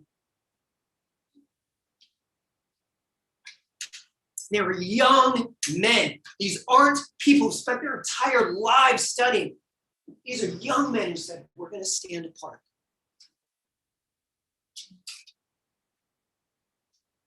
Jeremiah tells them, you're going to be there a long time. Seek the blessing of this city. Build homes, plant gardens, eat the food, marry, have children, find spouses, multiply. Look for God's blessing in this city. Because when the city is blessed, you will benefit. And these men, Daniel and his friends, take that message seriously. They would have heard this. They would have known of Jeremiah's message. And they said, yes, we're going to be in the midst of government, serving and blessing the city. We're going to be in the midst of the influencers, bringing God's kingdom reality. And they are so willing to depend on God and trust God and be available partners, even after they've been forcibly removed from home. They've gone through this horrific exile. They're in the fort, and they still choose. The book of Daniel is divided into two sections. The first half, chapters 1 to 6, Daniel is helping to interpret the dreams of the king, Nebuchadnezzar. And then 7 to 12, Daniel is going to be given dreams, and he's going to need interpretation. He's going to need help. And the angel is going to come and give him understanding. He's going to be learning about the rise and fall of empires and kingdoms. The Babylonians, the Medo-Persians, the Greek, the Roman empires. Most of the prophecies in this book culminate in God's kingdom breaking into kingdoms of men, and seeing God's reality is high above the kingdoms of man. This is to encourage us and give us hope, expectation. God is coming, and he's not like the kingdoms of the earth. He's high above, powerful and beautiful and coming. And it's to build this hope and expectation in us. God's coming back for restoring and renewing all things. And while we're waiting, let's be the kind of people that see the beauty fill the wasteland. All right, let's read Daniel 2, 36 and 40 to 40. Daniel is in the king's court, and the king has a dream, and he doesn't know what to do, and he calls all the people, and they don't know how to help him, and someone brings in Daniel, and Daniel says, God will give us the meaning of this dream. So who can read Daniel 2, 36 to 40? That was the dream. Now we will tell the king what it means. Your Majesty, you are the greatest of kings. The God of heaven has given you sovereignty, power, strength, and honor. Hold up just a second. You foreign king who's destroyed my nation and my homeland and my people, and you've taken everything and you've laid waste to the earth. Oh, greatest of kings, how did you get your power? What's he saying? He has made you the ruler over all the inhabited world and has put even the wild animals and birds under your control. You are the head of the world. But after your kingdom comes to an end, another kingdom inferior to yours will rise to take your place. After that kingdom has fallen, yet a third kingdom represented by bronze will rise to rule the world. Following that kingdom, there will be a fourth one as strong as iron. That kingdom will smash and crush all previous empires, just as iron smashes and crushes everything it strikes. How did Nebuchadnezzar get his power?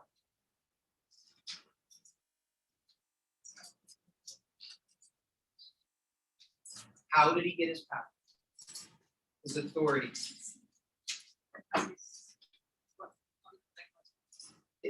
God decreed. This is the one that I want to rule for this season in world history. God empowered him to be this king of this great empire. And there's other empires that are going to come, but king, just so you know, you're not. I want to be God. I want to be worshipped. No. God gives this to you. Daniel is going to come through the book. We're going to see many symbolic visions. And throughout there's this theme. Kingdoms are coming. They're going to rise and fall, but God gives them sovereignty, power, strength. He says, I've made you ruler over the entire inhabited world. I put even wild animals and birds under your control. Can you think of anywhere where God said, I put wild animals and birds under your control? Genesis. Yeah. Humanity's intention was to rule the earth in partnership with God. And Nebuchadnezzar is going to have an opportunity to rule the earth or this empire in relationship and partnership with God. Will he respond and humble himself, or will he exalt himself? This is what we explore. In verse 47 of Daniel chapter 2, the king worshiped Daniel's and acknowledges the glory of God, but he does not humble himself and worship God. What happens in Daniel chapter 3, verse 28?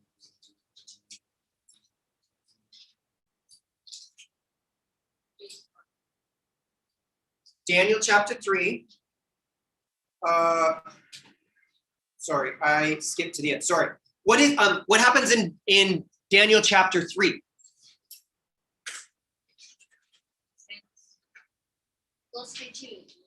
He makes a gold statue. Yes. Okay, so he has this crazy dream where he sees a statue, and in the statue, he's this head of gold, and then there's other things, and Daniel says, you're this great kingdom, and some other kingdoms are going to come, but what happens to this statue?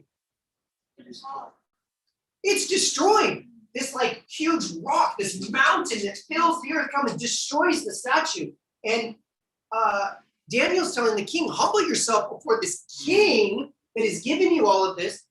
And the king does the exact opposite. He's like, hey, statue of gold, that's a good idea. And not only a statue of gold, but how about we tell everyone in the land that they have to worship the image of me? I like this idea of being God, the head of gold. And if you don't worship me, you die. You were just given an opportunity to humble yourself, and you did the exact opposite. I made you. I exalted you. You are the ruler of all the earth. And Nebuchadnezzar still wants to exalt himself, and he's willing to kill anyone who doesn't worship him. And yet 3 young refugee exiles say, I would die before I betray my allegiance to the Yahweh. I will die before I bow to you. You are nothing in comparison to Yahweh, the maker of heaven and earth. And Daniel chapter 3, verse 28 says what? Read it, Angie. Then Nebuchadnezzar said, Praise to the God of Shadrach, Meshach, and Abednego. He sent his angel to rescue his servant who trusted in him. They defied the king's command and were willing to die rather than serve or worship any god except their own God. King Nebuchadnezzar has now had 2 encounters with Yahweh, represented by this group of young men who've come as his advisors. Now, let's read Daniel chapter 4, verses 10 to 11.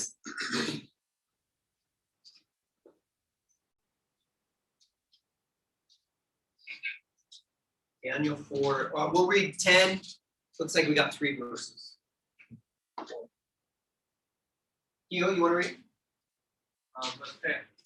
While I was lying in my bed, this is what I dreamed. I saw a large tree in the middle of the earth. The tree grew very tall and strong, reaching high into the heaven for all the world to see. That's 10 to 12, right? Yeah. It had fresh green leaves, and it was loaded with fruit for all to eat. Wild animals lived in shade and it while birds nest in branch, all the world was from this tree. So he's in bed, he has another dream, invites Daniel, says, man, what is happening? I keep having these crazy dreams. In this dream, I'm like a tree that grows to fill the earth, and I'm like up into the heavens. I like this dream. And underneath me are like wild animals and birds, and I'm getting shade. What are we talking about? God. Good job, guys. All right. Wild animals, birds, shade. Genesis 1 and 2, imagery. Garden of Eden, God's purposes for humanity to rule the earth. He's exalted. God has put him in a place. All the world was fed from this tree. Read verse 27. Chapter 4, verse 27. Please accept my advice. Stop sinning and do what is right. Break from your wicked past and be merciful to the poor.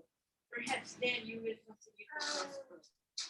As your royal advisor, if I could be so bold to give you some advice, you are the king of the earth. You have been given power and authority and responsibility for all living things. It's like you are that powerful. All the earth is fed from this tree. The animals, the people, use this opportunity to do what is right. Take care of people. Care for the most vulnerable. Provide for people. Make sure that justice is done. Rule rightly for your own benefit and for the benefit of all those under your leadership. How you rule matters. How you take care of the earth matters. What you do with people, the poor, the vulnerable matters. King, you have an opportunity. And what does he do? He says, I have done all this. I am all this. And God says, I'm going to turn you over. I'm going to turn my back, and I'm going to let your idolatry and your pride and your selfishness actually so corrupt you that you become like an animal. You can rule over the beast. You have an opportunity to provide shade and food for all these living creatures beneath you, or you can become a beast. And in your idolatry, he becomes a beast. Wow. Kingdoms who become beastly and animal-like when they do not rule the way God designed us to. This is an image that goes all the way through the book of Daniel. Will you live in dependent, trusting relationship with your maker and rule the earth, caring for the poor, caring for the environment, caring for the vulnerable? You love God and love people, or you're going to exalt yourself and become a beast. Let's take a break. You guys are looking a little bit like I forgot. 5 minutes. We don't have a lot of time. If you haven't eaten your wonton mee, get your wonton mee. If you haven't given Amy a big SOP hug, give her an SOP hug.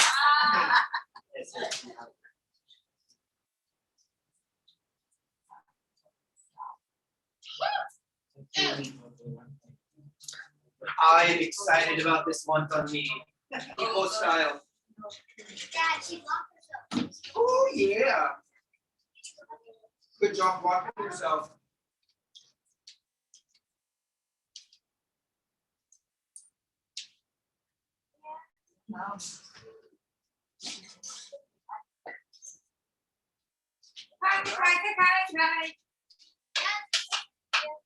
You know what he say?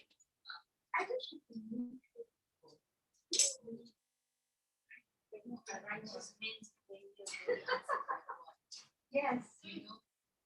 Pure heart, pure. There's school here like the one. Yes. Awesome. Really? God, we have choices. We have choices here.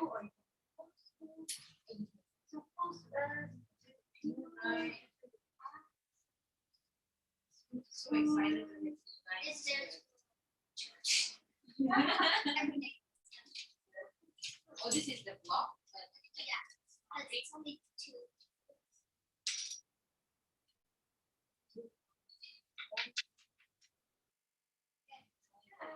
So if you stay here longer, then you will also stay longer.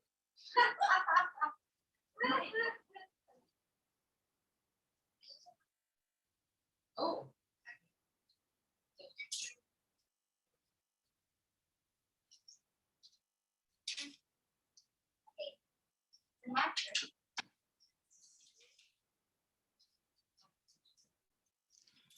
She trapped herself like this.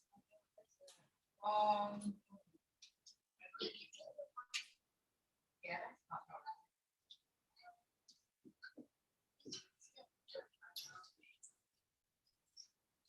That is the biggest trap. All right, yes, pretty good. Okay.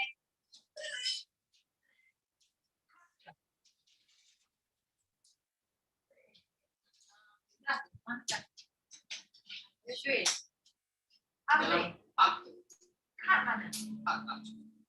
Cut. Keep cut. Ya, dalam. Mana ada? Dalam tu.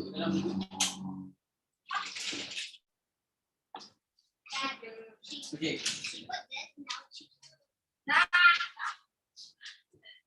She said, I wish it would move to you. Why, guys? Ya. What do you like about Ipoh?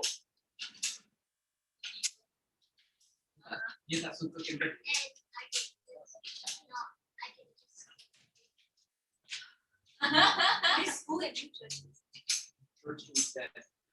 And you church. Church instead. Because this is church. Oh. This is church. This is church. Okay. Belajar bersama-sama, I'm lost. worship, learn. This is as much church as you can get. So you're going back to your Madrasah buat home. mama. Mana? Yeah, I don't know at all what it's all going to look like. Oh, okay. Traveling, any problems traveling? today. Did you? Oh, you didn't travel today. They said you're supposed to not travel on Friday, Saturday, Sunday. The government. But I know I've got a letter to do something.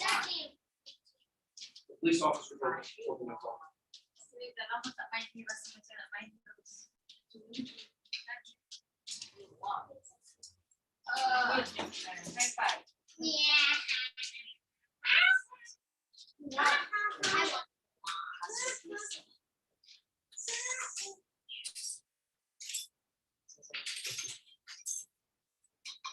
Yeah, will you stay? Oh no, I'll be here for once. Yeah, we're gonna do application. We're gonna do like processing and all that after this. You're able to stay, it's great. Nice to have you. Our presentation will be tomorrow. Our cohort. I know, man, it's crazy. So many things happening this week. But Are you going to go into Zoom your cohort here? yeah, maybe I will go back to their house. I'm not sure yet.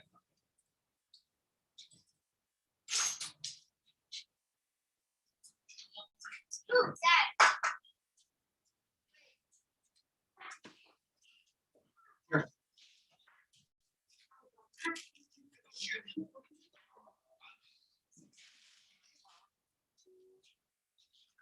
Start with 4. Because it's one of the Okay, done. Yes. Stay, No, stay, no. stay. No. Tak ada gula.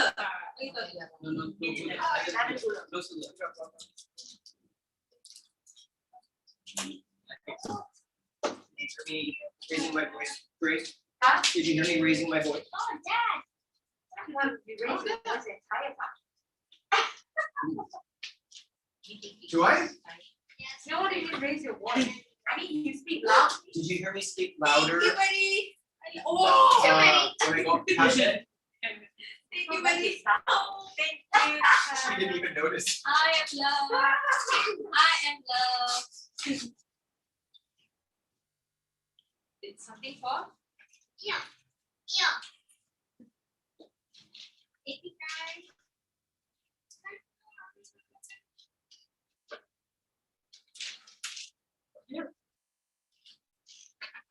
Mari, kawan-kawan.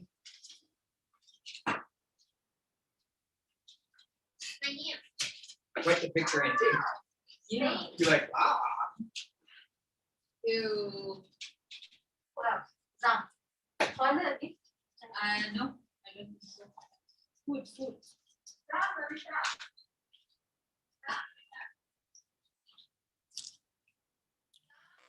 I like the cable about the disco light like that. Ah. Yeah. It looks like if we go near, touch people's. I didn't know when I bought it, it did that. I don't know, it comes on and off sometimes. But the first time I saw it, I was sleeping, my phone plugged in, and then I'm like, wow. All right. As you read through Daniel, What is that? There's a that one is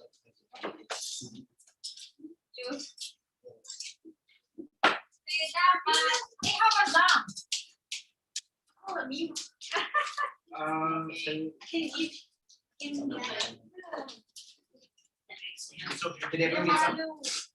Did Zam get some? Looks like you're gonna have to wait, man. Oh yeah. So this theme, this phrase is repeated all the way through the book of Daniel. The Most High rules over the kingdoms of the world, and he gives them to anyone he chooses. Daniel is going to say this over and over and over and over. The Most High rules. Yahweh, the Elohim of Elohim rules, and he will give these kingdoms to anyone he chooses.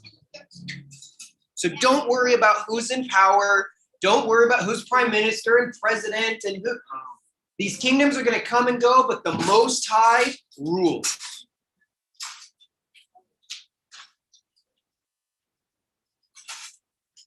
Chapter 5. Another king. So Nebuchadnezzar is no more. Another king rises and has the same self-idolatrous response and is taken out. Chapter 6, Daniel has a test under another king. This is probably one of the most famous stories in the Bible. What's interesting is by the time this happens, Daniel's an old man. His entire life, he has been in the service of these foreign kings. Nebuchadnezzar. After that, we have Darius. I think now we're with Darius. Belshazzar is gone.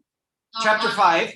Now it's Darius, right? Yeah, No, not Cyrus. This one's Darius. Daniel is going to face his own test. Daniel has been exalted. He's been given prestige and honor and opportunity, and he's in leadership and ruling. Is he going to hold on to his power, his face, his status, his security, his job, or is he going to honor God? What does he have to lose? My life. Every time. He has to lose everything. If he chooses to stand for God, he loses his position, he loses his income, he loses his, and he will lose his life. And what is his response? Yes. He remains faithful. Yes. He says, God, I'm going to give myself to you, and if I perish, I perish. If I'm yours, you are mine. I don't want anything else. I don't care about all my money. I don't care about my status, my position, you are my everything. And what's interesting, he's sent to be where? The lion's den. Sent to be with the beasts. And what happens? The lions come. He rules the beasts like a human is supposed to, made in God's image. You can either rule the beasts or you can become a beast. Which way are you going to go?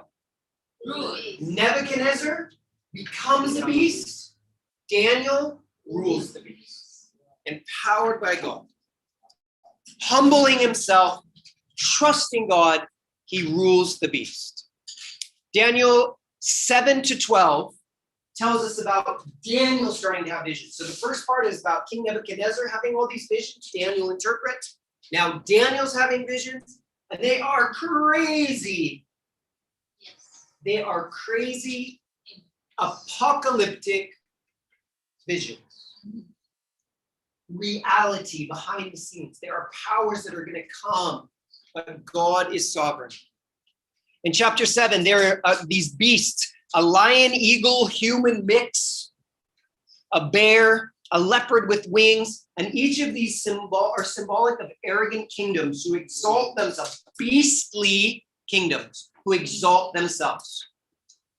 And then this super beast comes up, a really evil empire with many horns. And in ancient Near East, a horn is symbolic of like a king, of a ruler, of a leadership. So here comes this king with 10 horns and an arrogant king that's above all the other kings who's going to crush the earth and devour the faithful remnant, who's going to persecute God's holy people.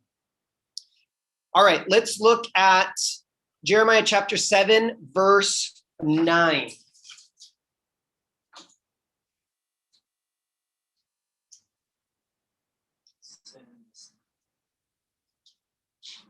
What does this say?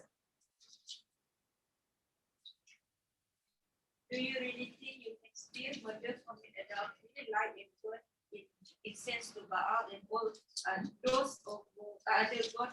Daniel. Oh, You love Jeremiah. Yeah, I love Jeremiah. Did I see Jeremiah? I heard Daniel. I heard Jeremiah. We look at the I have later. all them in my brain. It's all trumple. Sorry. We're in Daniel 7:9. I watched as thrones were put in place, and the ancient one sat down to judge. His clothing was as white as snow. His hair like purest wool. He sat on a fiery throne with wheels of blazing fire. The ancient one, the ancient of days, sits down and he is on his throne and he's going to judge these beastly kingdoms. He's going to deal with the beast and he's going to kill the super beast, right? This is what's really interesting. There's going to be someone coming to sit beside the throne of the ancient one. Who is it? Who is going to come rule alongside the Ancient of Days? Let's look at Daniel 7:13 and 14.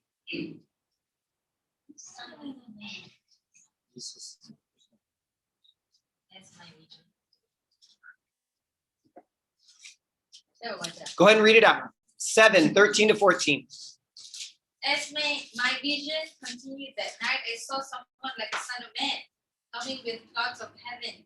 He approached the ancient one and was led into his presence. He was given authority, honor, and sovereignty over all the nations of the world, so that people of every race and nation and language would obey him. His rule is eternal. It will never end. His kingdom will never be destroyed. Again, this kingdom that will never be destroyed. Who sits next to the Ancient of Days, the Ancient One, the Elohim of Elohim? Jesus. Doesn't say Jesus. What's it Son say? of Man.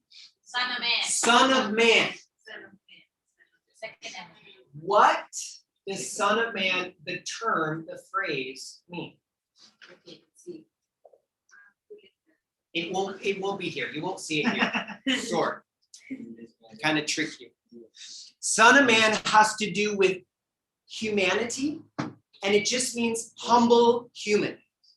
Son of humanity, a person, an Adam. Adam. Here comes someone like Adam coming through the clouds of heaven. He approaches the ancient ones. He's led into the present. He's given honor, authority, and sovereignty over all the nations. Who was given authority and sovereignty and power over all the nations? In Adam. Who? Yes. Okay, sorry. Let me ask. Before this, who was given authority over all these things? Adam and Eve. Humanity. Yeah. Adam was given authority over the earth. Rule the earth and subdue it. Made in my image, partnership and relationship. Fill the earth with the beauty of the garden. Order, beauty, abundance. And we don't do it. Here comes the Son of Man, Son of humanity, who does it. Says 7:13 to 14, given authority, honor, and sovereignty over the nations, so that the people of every nation, race, nation, language would obey him. Humanity has taken their place at God's hand, ruling the earth.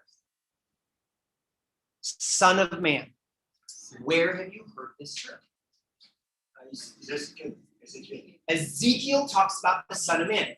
You're right. Good memory. Where else have you heard it? In the New Testament. Who describes himself as the Son of Man? Jesus. I am the humble human. I am representation of humanity. And if you know your Old Testament, you'll know that I sit at God's right hand. And what happens when he says this? They kill him. How dare you say that you are the one who's going to rule at God's right hand? Who do you think you are? He's in his trial before the priest, and the priests say, defend yourself, and his only defense is to quote this passage. Son of Man is going to be exalted to the right hand of God. And they're like, rip their face, kill. Why didn't Jesus say that he was God? Why didn't Jesus say that he was the promised Messiah? Oh, he did. We just didn't know what to look for. All right. We're going to watch a YouTube video. I've been talking so much today. I'm so sick of hearing my voice. You can't see that, right? Hang on one moment. It's on the wrong.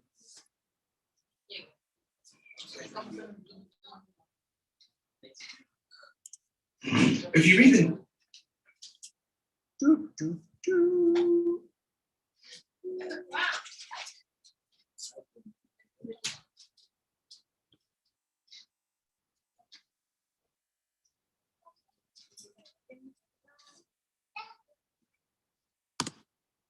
Testament, you'll notice that the most common title people use is the Christ. That is the Messiah. But surprisingly, Jesus almost never used that word to describe himself. Instead, he called himself the Son of Man. The Son of Man. What does that mean?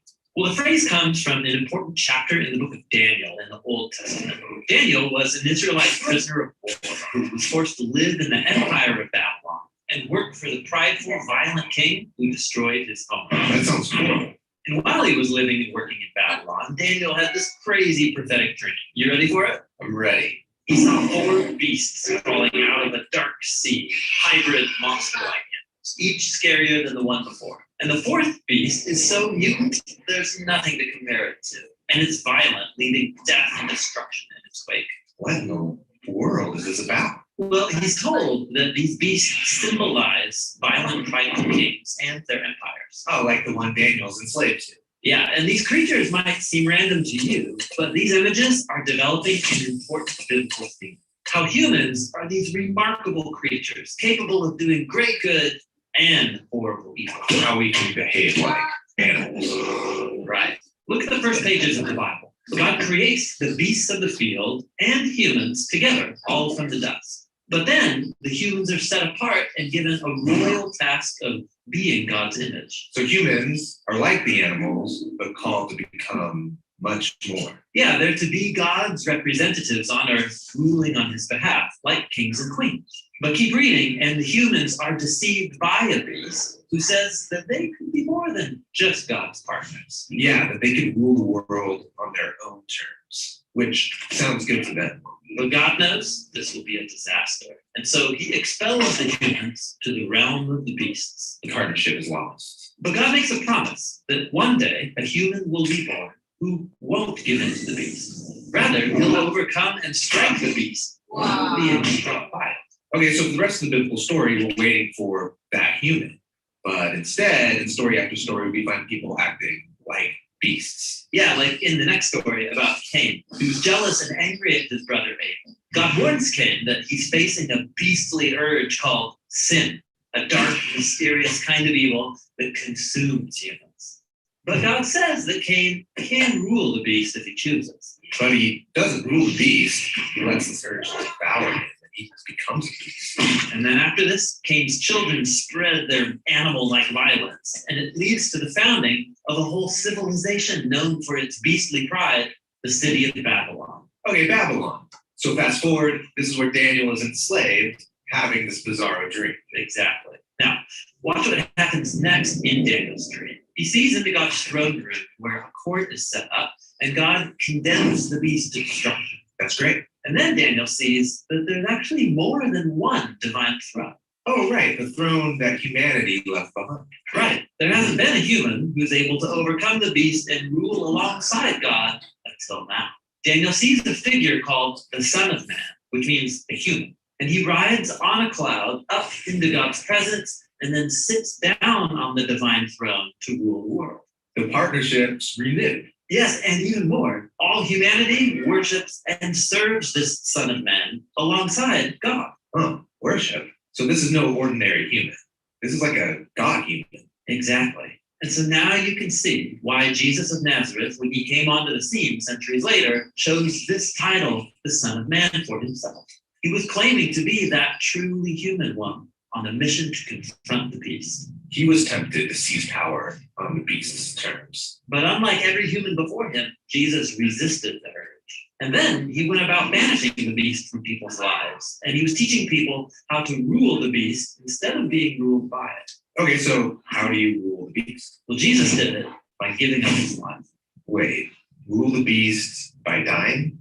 Yes, when Jesus was on trial in a human courtroom and being condemned to death, he said, "From this moment on, you will see the Son of Man sitting at God's right hand and coming on the clouds." But this is the moment he's about to die. Exactly. From one perspective, the cross looks like a beastly torture device, but Jesus viewed it as his throne.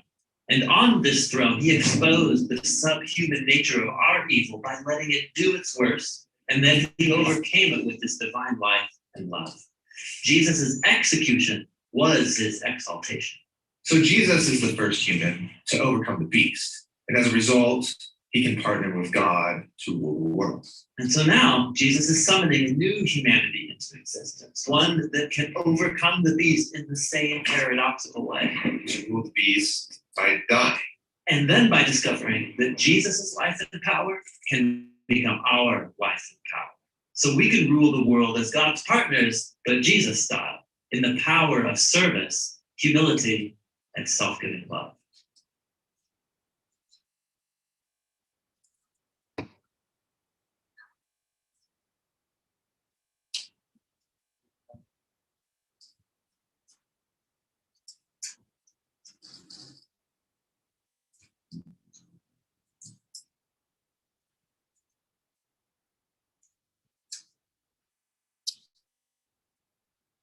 We're not going to go into the rest of the details of the book because I want to move into some processing and application.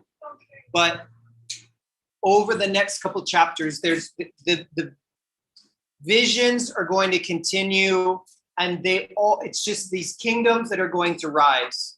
Next week, you'll learn about them as you prepare for Jesus' arrival.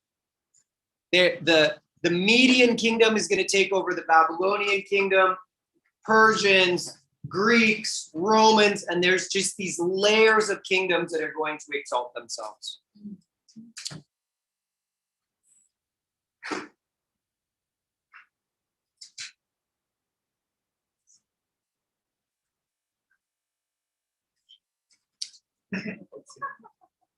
I want to read the last.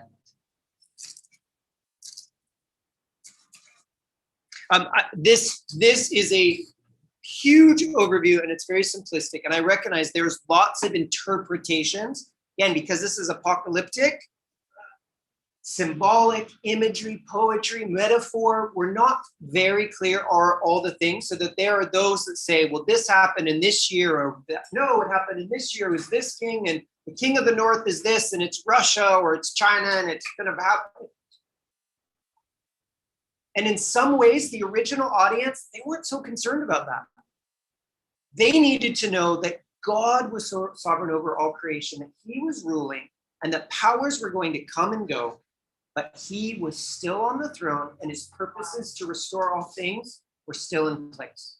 So that even Jeremiah's prophecy in chapter 9, Daniel's reading Jeremiah's prophecy, and he's saying, 70 years, the time's almost up. Can we go back soon? And God's response is, it's actually going to be 70 times 7 because the people still haven't changed their hearts. And so there's going to be more empires that are going to oppress them and lord over them. And it's going to be generation after generation. The people aren't going to be free. They may go back to the homeland, but they're going to have other powers that are going to overpower them. So Greeks and Romans, and Jesus' day, the Romans are. So, but the message of hope is that God is on the throne. He is sovereign over all creation. So I just want to, this is chapter 12, verse 10. The messenger comes to Daniel and he says, many will be purified and cleansed and refined by these trials. In the midst of great difficulty, many people will be purified, will give themselves fully to God and his purposes. These prophets give us a beautiful picture of humanity as partners in relationship with God. And it contrasts that with a nation who continues to resist God and his ways and wants to look like everyone else. So we have this choice. Are we going to be God's partner? Or are we going to idolize ourselves or other things? We live like he created us to or not? They were willing to be God's spokesmen, messengers, participants. They're willing to die for it. They're willing to be persecuted for it, to be rejected, to suffer. Their hearts were broken. In the midst of their heart broken, they encounter God. Jeremiah is going to say, don't, like, those who are so smart boast about their intelligence. Those who are so strong boast about their strength. Those who are rich boast in their riches. But those, you should boast if you know me. This is what life is all about. Each of these messengers were willing to say, I am available. I am willing to work with you. Yes to your purposes, God. When it was easy and when it seemed impossible. And again, we said this the other day, but it's like in encountering God and understanding who God was and giving themselves to God, they knew God, and as a result, they made God known. May we be these kind of people. All right, we're going to end there. I want to give space for some questions, but you'll also have some process and application activities. So from now till this is the fun part.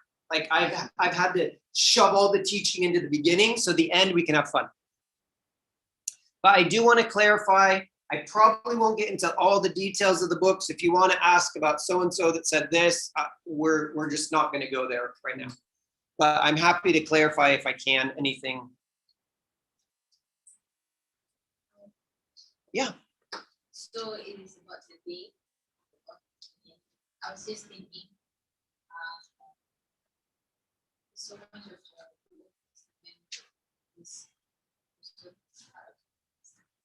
So I was thinking, so Jesus died on the cross. Is that a day of the Lord? And how about the second coming? Is that the final? That's my understanding, is like at the end of all things, God is going to finally deal with death and Satan and rebellion, and that is the big D day of the Lord. But there are all of these smaller events that were happening in Israel. And I mean, some people might feel like COVID is the day of the Lord. Like it is this painful, ruining life as we know it element. So I think throughout humanity, there have been these moments where it just felt like it's the end of the world as we know it. And God is dealing with our rebellion and inviting us into humility and repentance. But yes, there will come a final time where the line, Peter's is going to write that he's being patient for a purpose, waiting for all to come into repentance. So this is a strategic delay, a purposeful delay, giving humanity opportunity to repent. Other questions? Chad? Yes.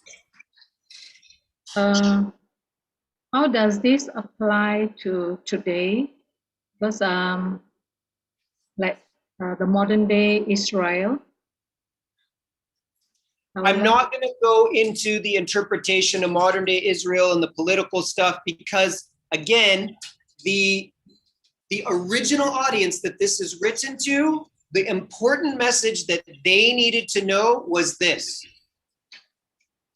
God is on the throne. He is Lord, and he's going to give power to others. And so powers are going to come and go.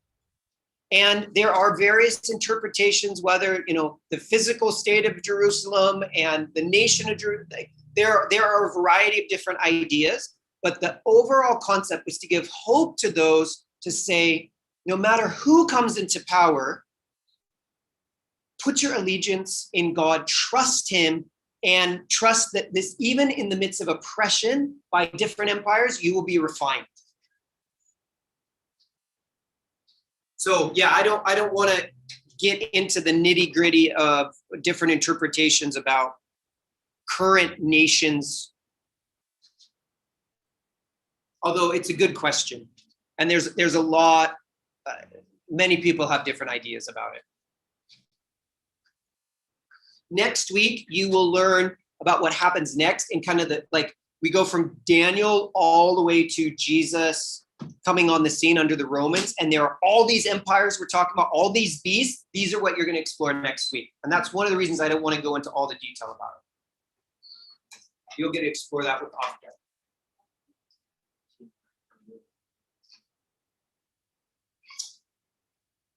Any other questions?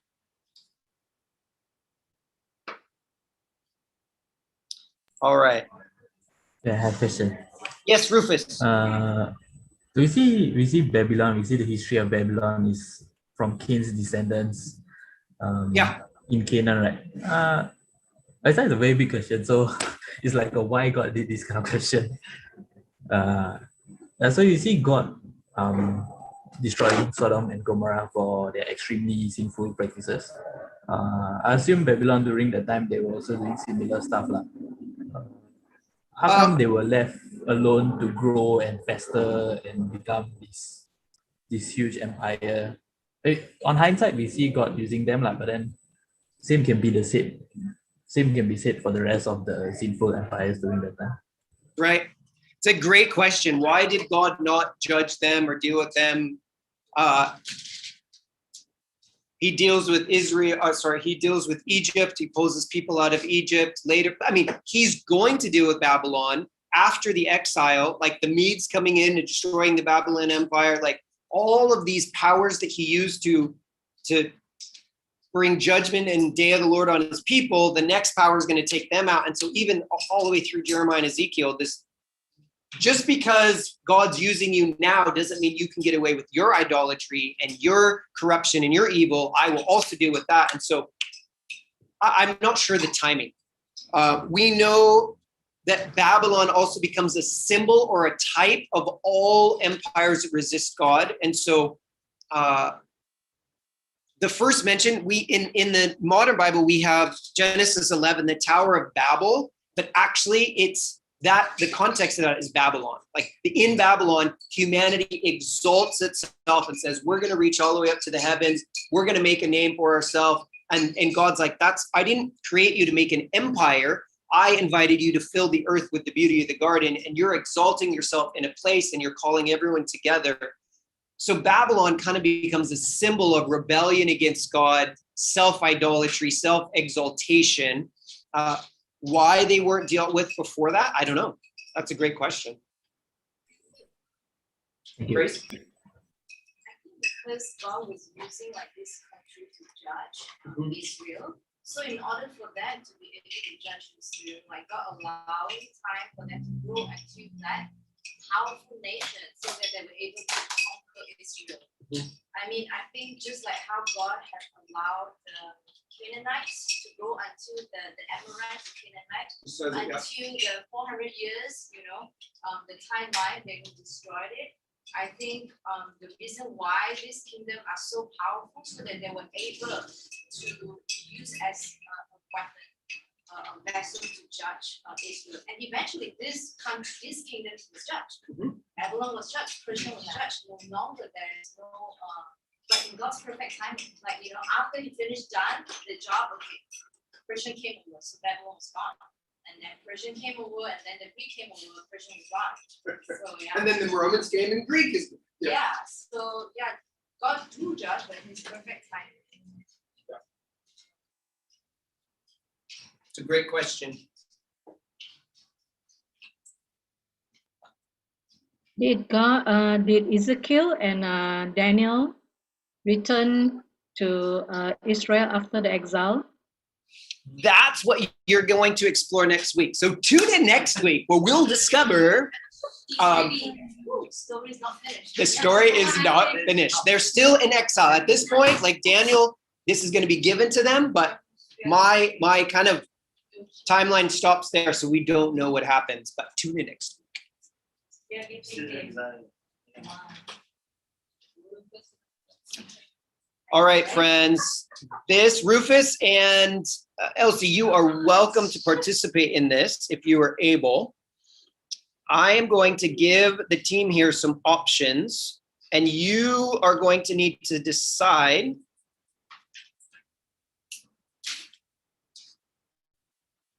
what you want to do.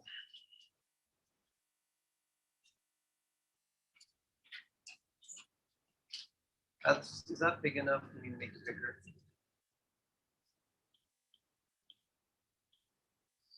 You have 4 choices. You can draw a picture about one or more important things you want to remember from this week.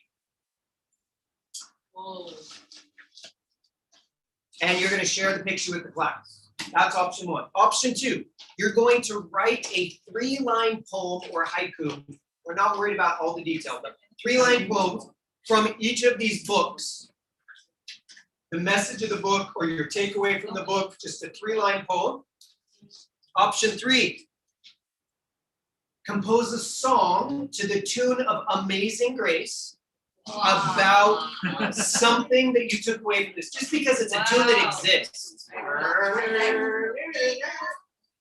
So write a song about what you want to remember, or you can create a short drama skit that communicates the message of one of the books. So choose one of the books this week and share your skit in class. So you don't have a long time, but if you want, I want you to choose which one you would like to do. If you want to work with a partner or drama, something. What is your takeaway from this week? A visual, creative opportunity to respond back.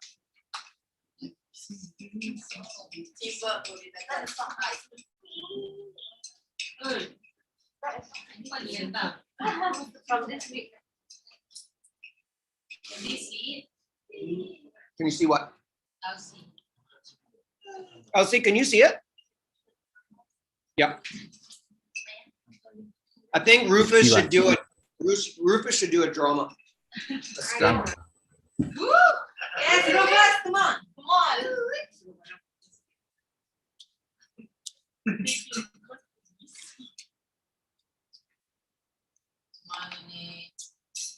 So, what are you gonna do? You're You're gonna partner to do what? The dance. Do a dance? Wow. Kita sudah dance. There is no dance. Kita sudah dance. Nampak?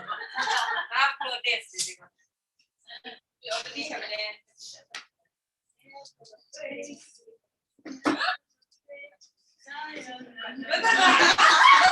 This week, so. Yeah. Andrew, what are you gonna do? yeah, good song. What's the All right, get writing. Gotta do it now. You gotta present soon. 20 minutes? 15 minutes? Yes. What, 15 minutes? Yes. Oh, no. This is for us. More than enough for 10 minutes. How much? Let me go to the toilet and get revelation Get inspiration. from the throne. I get perspiration. Whatever we learn from this week. Then we have to remember. What are you doing? A picture? Yeah. Something important you want to remember from this week? Yes, this week.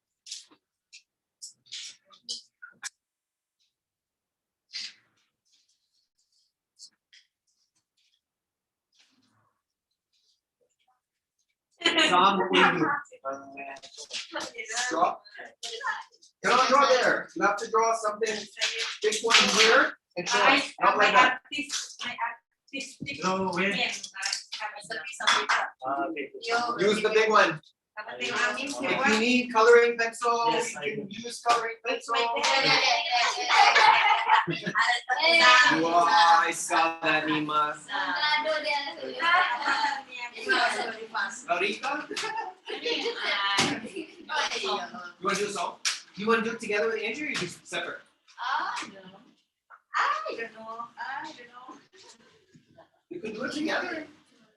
Maybe. She's getting inspiration. Wow, Esther, cantiknya. Can I move it out of your way so you can?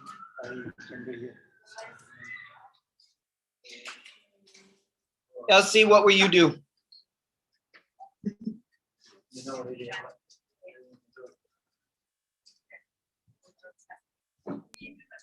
I'll be writing. Yeah. Writing what? The 3 points. Oh, so 3-line poems. So for each book, just do a short poem. What do you mean, poem? Poem?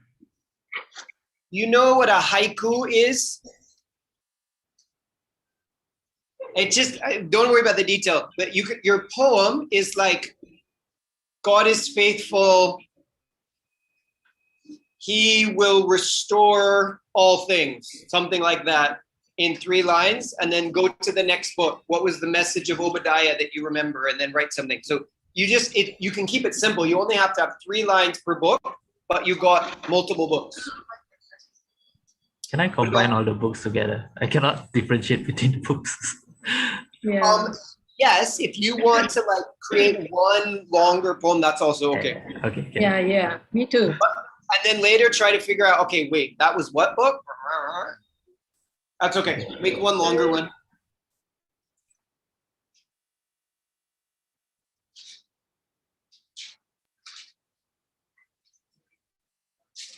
What happens now? This afternoon, Normally 2 to 3 o'clock. 2 to 3. What happens from 1 to 2? So what happens before 1? Normally we will appreciate it. So we pray and So do you want to appreciate the teacher from 2 to 3? what have you? I have something from 1 to 3, but it's my homework.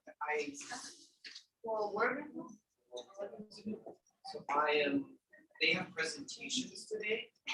I missed Wednesday already, so I'm in bed between 1 and 3. So I said I may not be able to be there for the whole one. If I'm there from like either 1 to 2 or 2 to 3. So you process on that side. Yeah. So if you say back for me 2 to 3, I can come over and we can process it. I mean, I don't need an hour of appreciation, but like process it, hearing what they learned, and we're processing all that. That's awesome. And then from 1 to 2, I can go over to the other side and just go into a room with my Zoom for that hour. Maybe easier just to go straight there and not go back to my house first. I'm gonna go to my house after. So you join us at base, your call of the 1 to 2 activities. Yeah. Yes. Yeah. Is that okay? Yeah.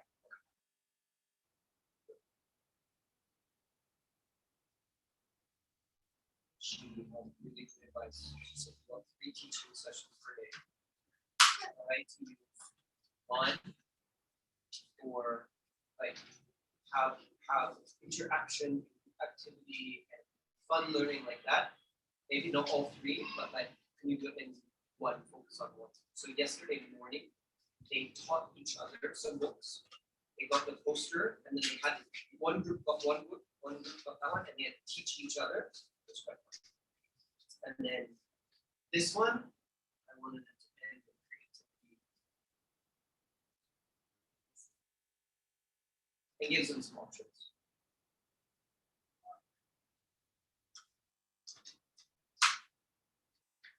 One of these really great pictures of that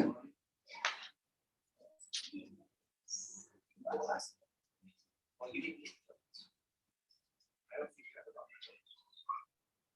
Have you sent the notes so far? Yes. Sure.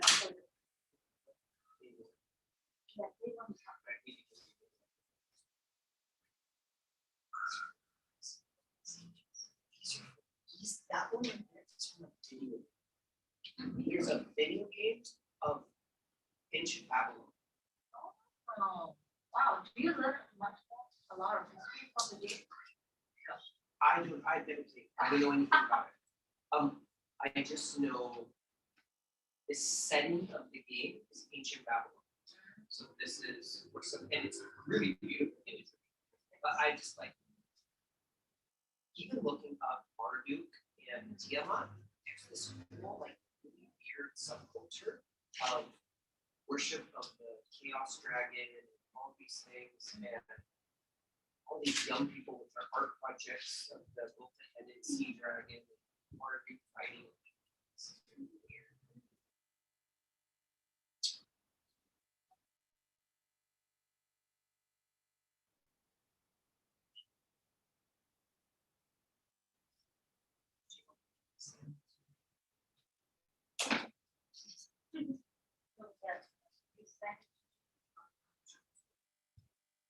Then you got staff.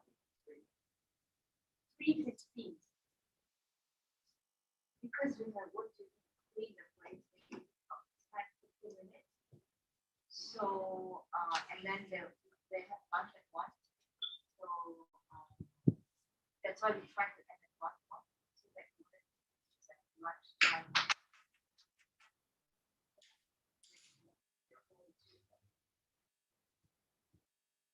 However, we need to, they need to like. Maybe we can have, maybe you end at 12:45. So that means that in between, if there's only one group can present, then one group, then the rest will present between 2. Let's just have them work on it until 12:45. Yeah. Then they can present after.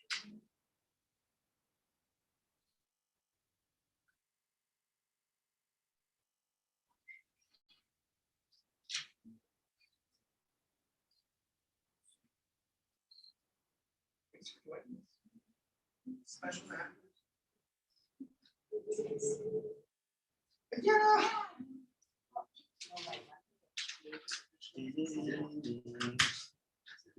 Kenapa? Simbolik dalam How much was it?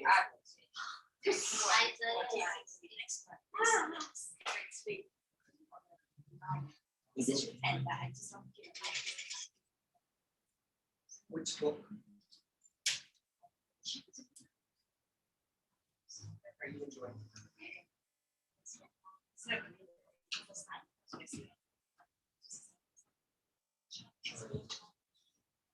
Do you learn like that? Starting off. You still have to make a summary of like four words or something.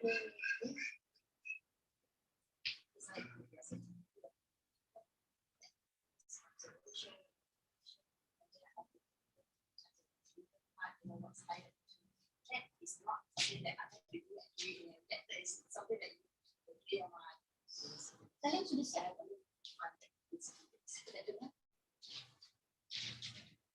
This presentation.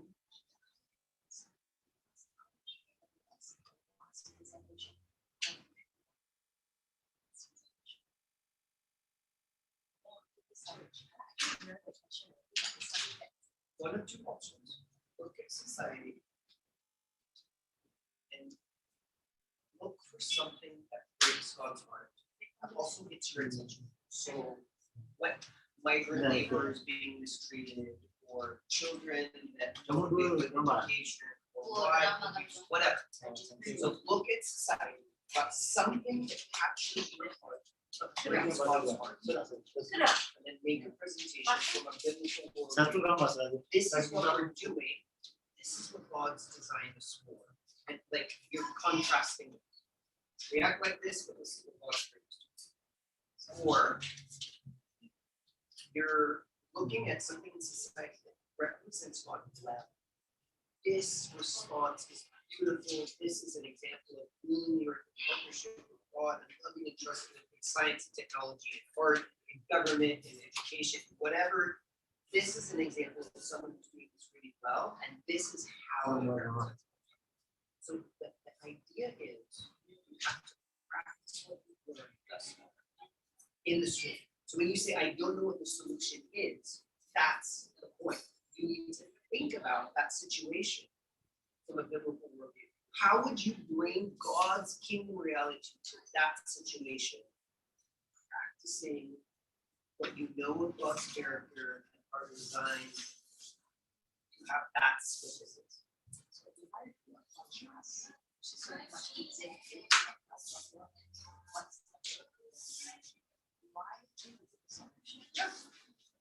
Because this is the application of a biblical worldview.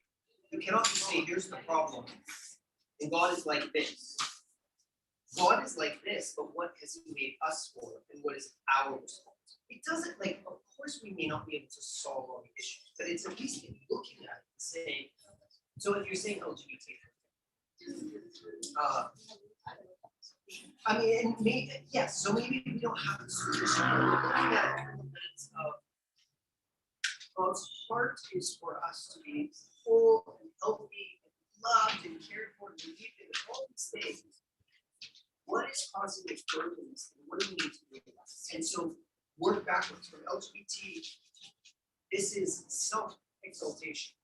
This is, I want to rule.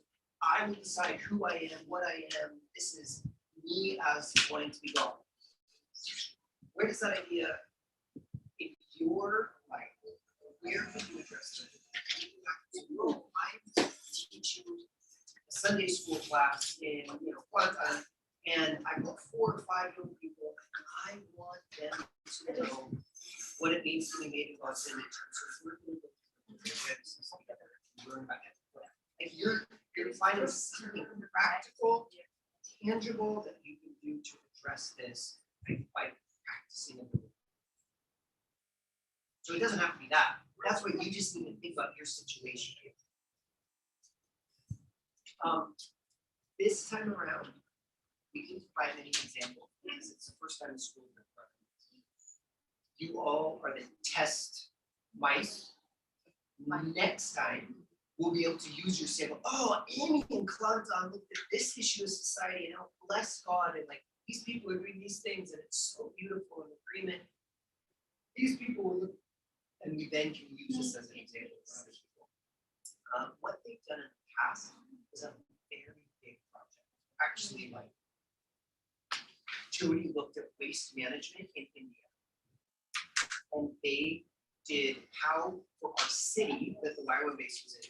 How do we participate in waste management so that we are taking care of the earth in our city? And they had to come up with like research and plans and project and so we try to simplify that a bit because it was a lot and just say, okay, maybe we can't all of it, but how do we get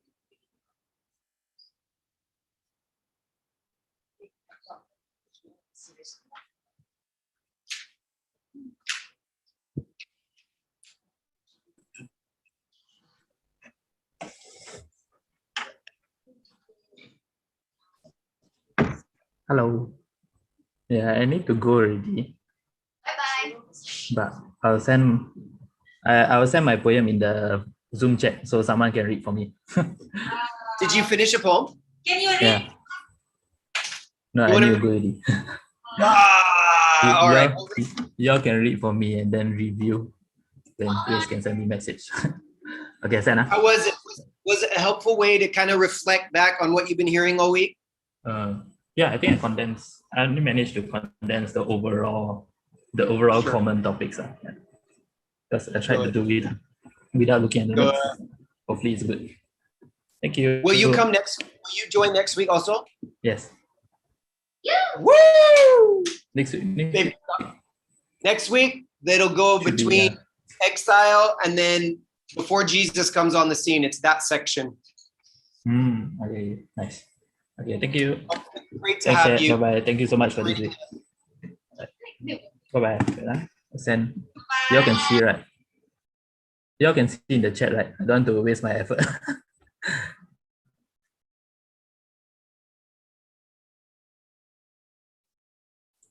Can I? I will have someone read it out. Okay, thank you. Bye-bye. Good work, Ian. Bye, Rufus. Have a good weekend. Ui, dia buat poem weh.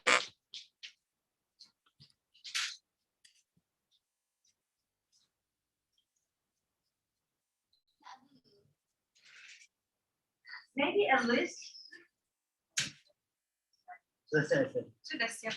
Should we have at least share? Let Elsie and Rufus share. Rufus. We got Rufus. Rufus had to go off, but we got his poem. Okay. Esther, kamu buku berapa buku semua? Satu je. Yang saya mau ingat. Banyak apa yang mau ingat? Saya dulu.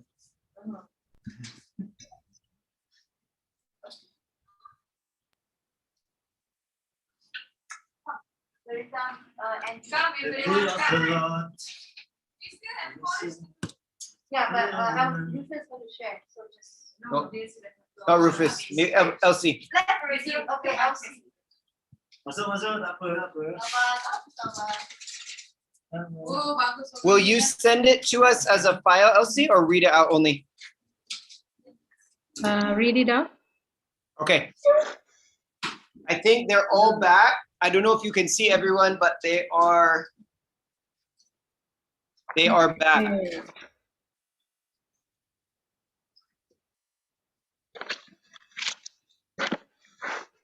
Can we put her on the big screen? Oh, yeah. We'll just do that. I don't need to.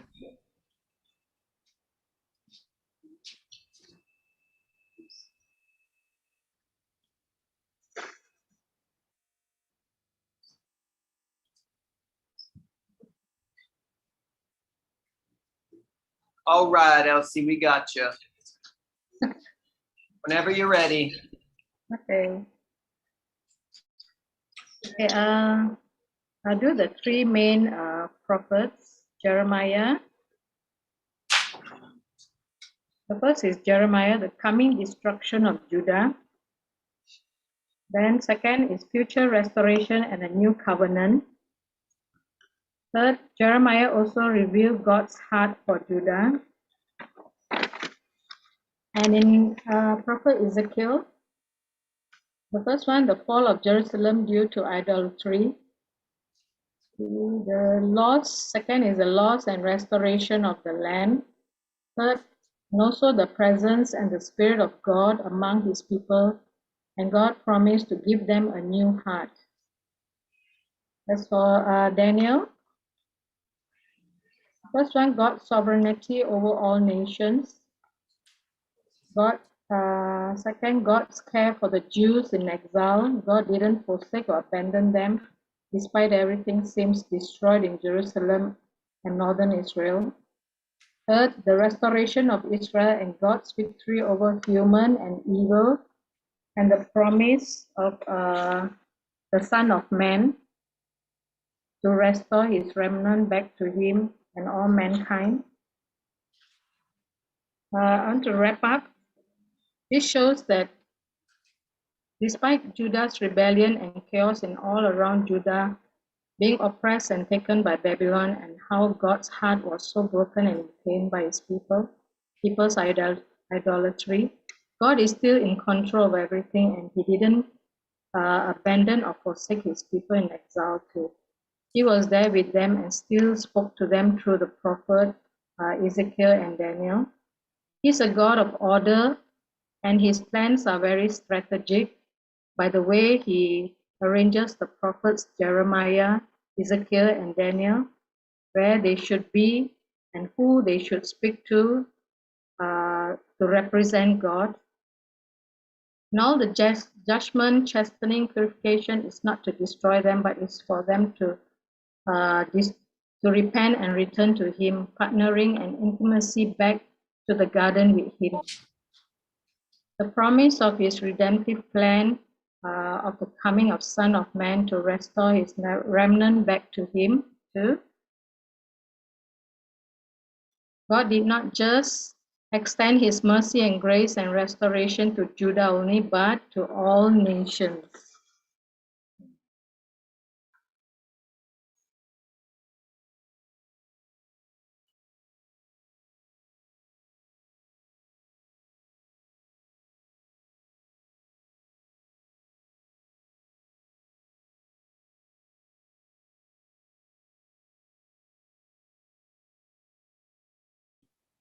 You couldn't hear us cheering for you because we were muted. Sorry.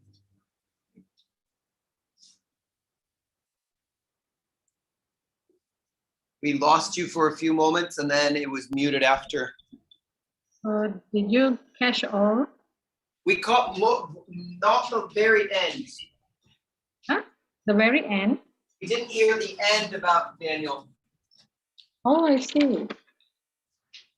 Okay. Daniel, God's sovereignty over all nations. With God's care for the Jews in exile, God didn't forsake or abandon them despite everything seems destroyed in Jerusalem and northern Israel. And third, the restoration of Israel and God's victory over human and evil.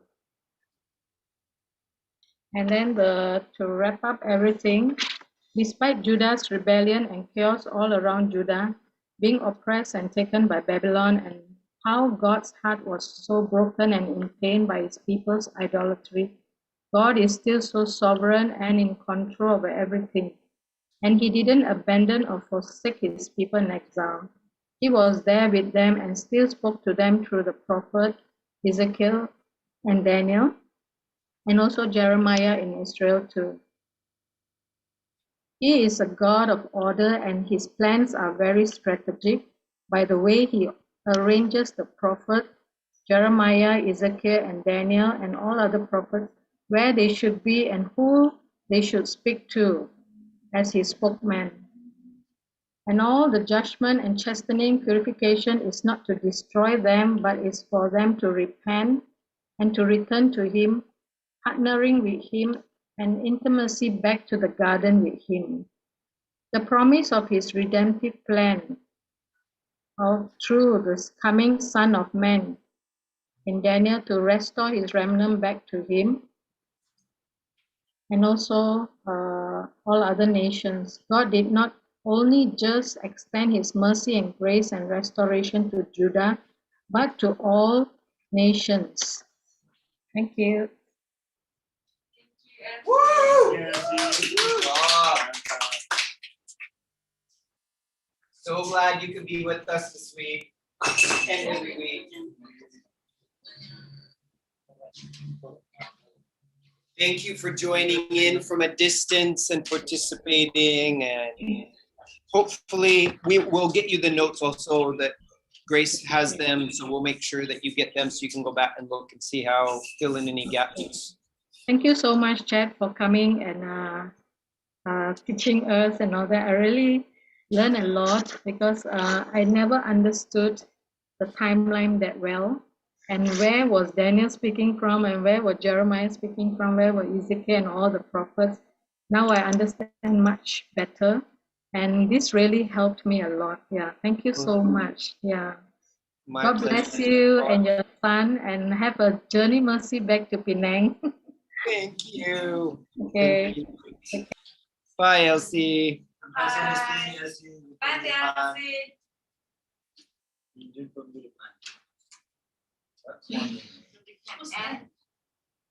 Huh?